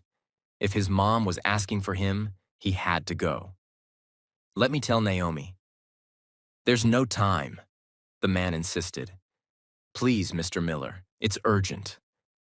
Cass hesitated for one more second, then made a decision he'd regret. All right, let's go. He followed the man outside to a black sedan, got in the passenger seat. The man got in the driver's side and started the engine. They'd barely pulled away from the curb when Cass realized his mistake. The man wasn't heading toward the hospital. He was heading away from it. Where are you going? Cass demanded. The hospital's the other direction. There's been a change of plans, the man said, and his voice was different now. Harder. Cold. He pulled a weapon from the center console. Cass's world stopped. Don't do anything stupid, the man said. My employer just wants to talk to you. Convince you that leaving Dallas would be in your best interest. You cooperate, nobody gets hurt. You fight, and your mother's next chemotherapy session gets contaminated with something that'll look like a treatment complication. Understand? Cass understood perfectly. Dominic had made his move, and Cass had walked right into it. Back at the penthouse, Naomi was doing physical therapy with a nurse when Henderson knocked urgently on her door. Miss Naomi, he said, his usual composure cracked. It's Cass. He left with a man claiming to be from the hospital. But I called Methodist to verify, and they have no record of sending anyone. And Cass is not answering his phone. Naomi's heart stopped. How long ago? She demanded. 10 minutes, maybe 15. Naomi was already moving, grabbing her phone, pulling up the tracking app she'd secretly installed on Cass's phone 3 days ago. She'd felt guilty about it at the time, invasion of privacy, but something had told her to be prepared. The app showed Cass's location moving fast toward the warehouse district on the south side of Dallas. Call grandfather, Naomi said, her voice deadly calm. Tell him to get security and meet me at these coordinates, and call the police. Miss Naomi, you can't. He took my husband, Naomi said, and her eyes were blazing. Dominic took Cass to get to me. And I swear to God, if he hurts him, there won't be enough lawyers in Texas to save Dominic from what I'll do. She was already heading for the door, grabbing car keys from the hook in the hallway. Miss Naomi, you're still recovering? I'm done recovering, Naomi said, and I'm done waiting. Henderson, make those calls, now. She ran. Cass was dragged into an abandoned warehouse that smelled like rust and old oil. The man with the weapon, clearly hired muscle, not someone with any personal stake in this, shoved him into a metal chair and zip-tied his hands behind his back. "Dominic's on his way," the man said. "Sit tight. Don't try anything heroic." He moved to the far side of the warehouse, making a phone call in a low voice. Cass tested the zip ties. Too tight. He wasn't getting out of these without help. His phone was in his pocket, but with his hands bound, he couldn't reach it. "Think," he commanded himself. "Think." But all he could think about was Naomi. About how she'd kissed him. About how she'd said she wanted to know him for real. About how he'd promised to protect her. And now he'd walked into a trap like an idiot. The warehouse door opened. Dominic Kensington walked in, looking less polished than usual. His suit jacket was gone. His tie was loose. His hair was messed up. He looked like a man on the edge. "Cass Miller," Dominic said, his voice cold. "The trash picker who ruined everything." "I didn't ruin nothing," Cass said. "You did that all by yourself." "You really don't get it, do you?" he said quietly. "This was never about you. The plan was simple. Naomi stays unconscious. Eventually she passes. I'm no husband in the picture. No complications. Everything moves exactly where it's supposed to move." His eyes darkened. "But then my dear uncle decided to get creative. He dragged you in from whatever alley you were sleeping in and handed you a ring like you suddenly mattered." Cass's jaw tightened. "So now," Dominic went on, stepping closer, "even if Naomi dies, everything doesn't automatically fall into my hands anymore. There's paperwork, legal delays, a grieving husband who suddenly has rights." He let out a humorless laugh. "And I hate delays." Cass finally spoke. "So kidnapping me solves all that?" Dominic's smile widened. "It simplifies things," he said. "If you disappear before anything happens to Naomi, then the path clears again. Clean, quiet, efficient." Cass held his gaze steadily. "Honest, you're scared she might not stay helpless forever." A flash of irritation crossed Dominic's face. "You talk too much," he snapped. Dominic's expression shifted from rage to calculation. He nodded to the hired man. "Get rid of him. Make it look like an accident. Drug deal's gone wrong or something. Nobody will question a homeless guy getting caught up in something bad." The hired man pulled out his weapon again. Cass's heart hammered, but he kept his voice steady. "You really gonna add ending someone to your list of crimes? That's a whole different level, Dominic. That's something you can't come back from." "I'm already past the point of coming back," Dominic said. "I tried to eliminate Naomi, failed. Now I'll eliminate you, and then I'll find a way to finish what I started with her. Like Uncle Lawrence can't protect her forever." "You're wrong about that." The voice came from the warehouse entrance. Everyone turned to see Naomi standing there, phone in hand, very obviously recording. "Hi, Dominic," she said, her voice deadly calm. "Thanks for the confession. Really saved me a lot of legal paperwork." Dominic's face went white. "Naomi, every word you just said is on video," Naomi continued, walking into the warehouse like she owned it. Behind her, Cass could see movement. Security, police, Lawrence. Attempting to end Cass. Admitting to trying to eliminate me. Planning to finish what you started. That's all recorded. Uploaded to the cloud. Sent to my lawyers. You're done, Dominic. The hired man looked between Dominic and Naomi, clearly doing math about whether his paycheck was worth staying for this. But he made a fast decision and wanted to run, but was caught by the police. Dominic stood frozen, his entire world collapsing around him. "You can't. This isn't. It's over," Lawrence said, stepping into the warehouse with 2 police officers behind him. "Dominic Kensington, you're under arrest for attempted homicide, kidnapping, embezzlement, and about 15 other charges we'll add once the lawyers get involved." Dominic tried to run. He made it about 5 steps before security tackled him. And through all of it, Naomi ran straight to Cass, pulling a knife from God knows where and cutting through his zip ties. "Are you okay?" she demanded, her hands running over him, checking for injuries. "Did he hurt you? I swear to God, if he hurt you..." "I'm fine," Cass said, standing up and immediately pulling her into his arms. I'm fine. But you shouldn't have come. He could have hurt you.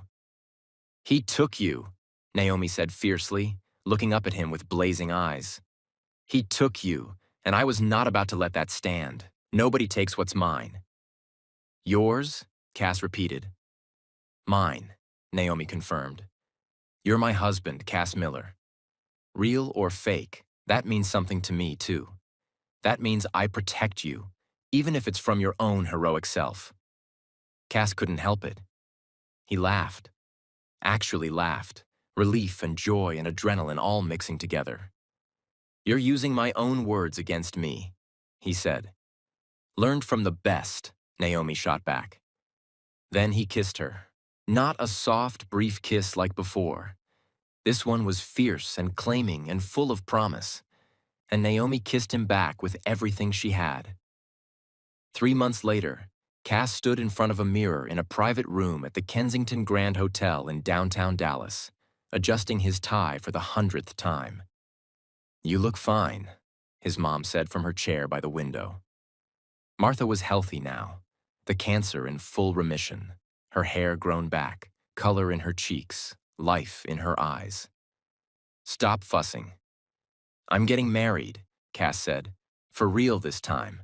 I'm allowed to fuss. You're already married, Martha reminded him with a smile. That was a piece of paper in a courthouse, Cass said. This is different. This is real. There was a knock at the door. Lawrence entered, looking distinguished in his tuxedo. Ready, son? He asked. As I'll ever be. Lawrence clapped him on the shoulder. For what it's worth, I knew you were the right choice from the moment I saw you sorting through that trash with dignity. I knew you were exactly the kind of man my granddaughter needed. Even though I had nothing to offer her? You had everything to offer her, Lawrence corrected. Loyalty, kindness, real love, everything money can't buy. He paused. And speaking of money, the company shareholders voted yesterday. They want you on the board of directors. Naomi's been showing them your resort designs, and they're very impressed. Cass's jaw dropped. I don't have the education. You have the vision, Lawrence said. And you have Naomi's trust. That's all that matters. Think about it. No pressure. 20 minutes later, then Cass stood at an altar in the hotel's rooftop garden, surrounded by flowers and lights, and about 200 guests from Dallas high society who'd come to see the trash picker who married the heiress actually get his fairy tale ending. Let them look, Cass thought. Let them judge. None of it matters. The music started, and Naomi appeared. She was wearing a wedding dress crafted from layers of delicate silk and hand-stitched crystals that caught the light with every movement. But that wasn't what took his breath away. It was her smile, genuine and bright and full of joy. She walked down the aisle, no one giving her away, because as she'd said firmly, I'm not property to be transferred. And when she reached him, she took his hands. Hi, husband, she whispered. Hi, wife, he whispered back. The ceremony was beautiful, traditional in some ways, completely unique in others. They'd written their own vows. When it was Cass's turn, he looked into Naomi's eyes and said, I promise to never stop seeing you. Really seeing you. Not the heiress or the CEO or the brilliant businesswoman, though you're all of those things. I promise to see the woman who loves architecture and old jazz and stays up too late reading. The woman who's fierce and stubborn and brave. The woman I fell in love with while she was pretending to sleep. I promise to protect you, respect you, and challenge you. I promise to build a life with you that we design together. And I promise to love you every day for the rest of my life. There wasn't a dry eye in the garden. Naomi's turn. I promise to never take you for granted. To remember that you chose me when you had every reason not to. That you saw value in me even when I was unconscious and couldn't give you anything back. I promise to fight beside you, not behind you. To build you up when the world tries to tear you down. to remind you that you're extraordinary even when you forget. I promise to love you not despite where you came from, but because of who you became. And I promise to spend every day proving that marrying you was the best decision my grandfather ever made for me. The officiant barely got through the "you may kiss the bride" part before they were already kissing. The reception was everything. Dancing and laughter and joy. Martha cried happy tears all night. Lawrence gave a toast about second chances and finding love in unexpected places. And when Cass and Naomi finally snuck away from the party to a private balcony, looking out at the Dallas skyline together, Naomi leaned into him. "What are you thinking?" she asked. "I'm thinking about a dumpster behind Marco's steakhouse," Cass said. "About how I was digging through trash, hopeless and hungry, and then this stranger showed up and offered me a life I couldn't even imagine. And I'm thinking about how that moment changed everything." "Do you regret any of it?" Naomi asked quietly. "The fake marriage? The pretending? All of it?" "Not even for a second," Cass said firmly. "Every moment led me here, led me to you. How could I regret that?" Naomi smiled. "Good answer." "I've been practicing," Cass teased. "I've noticed." She turned to face him fully. "So, husband, now that we're married for real, what's next?" "Well," Cass said, "I was thinking we could design that Austin resort together. The sustainable one you told me about. Make it everything you envisioned." "Our first project as a team," Naomi said, her eyes lighting up. "First of many," Cass agreed. "We've got the rest of our lives to build things together. Buildings, a company, a family eventually. Whatever we want." "I want all of it," Naomi said, "with you." "Then that's what we'll do." They kissed again, silhouetted against the Dallas skyline. Two people from completely different worlds who'd found each other in the most unlikely way possible. And somewhere in the city below, in a shelter on West Madison Street, a young man who'd lost everything sat down for dinner, wondering if tomorrow would be better. It would be. Because 3 days later, Cass and Naomi would launch the Miller Kensington Foundation. Dedicated to helping homeless individuals get job training, housing, and medical care. That young man in the shelter would be their first success story, but he wouldn't be their last. And there you have it, family. From a dumpster to a dynasty. From homeless and hopeless to married and building an empire. Cass and Naomi proved that love doesn't care about your bank account, your address, or your circumstances. All that matters is who you are on the inside. If this story touched your heart, if you're sitting there with tears in your eyes and joy in your soul, drop a comment right now. Tell me what your favorite moment was. And listen, hit that subscribe button and ring that notification bell because we've got more incredible stories coming your way. Stories about love conquering all. Stories about second chances. Stories about people who refuse to let their circumstances define them. Your circumstances don't define you. Your choices do. So choose love. Choose kindness. Choose to see the value in people that society overlooks. I'll see you in the next one. Stay blessed, stay loved, and never forget, you are worthy of your own fairy tale. Peace.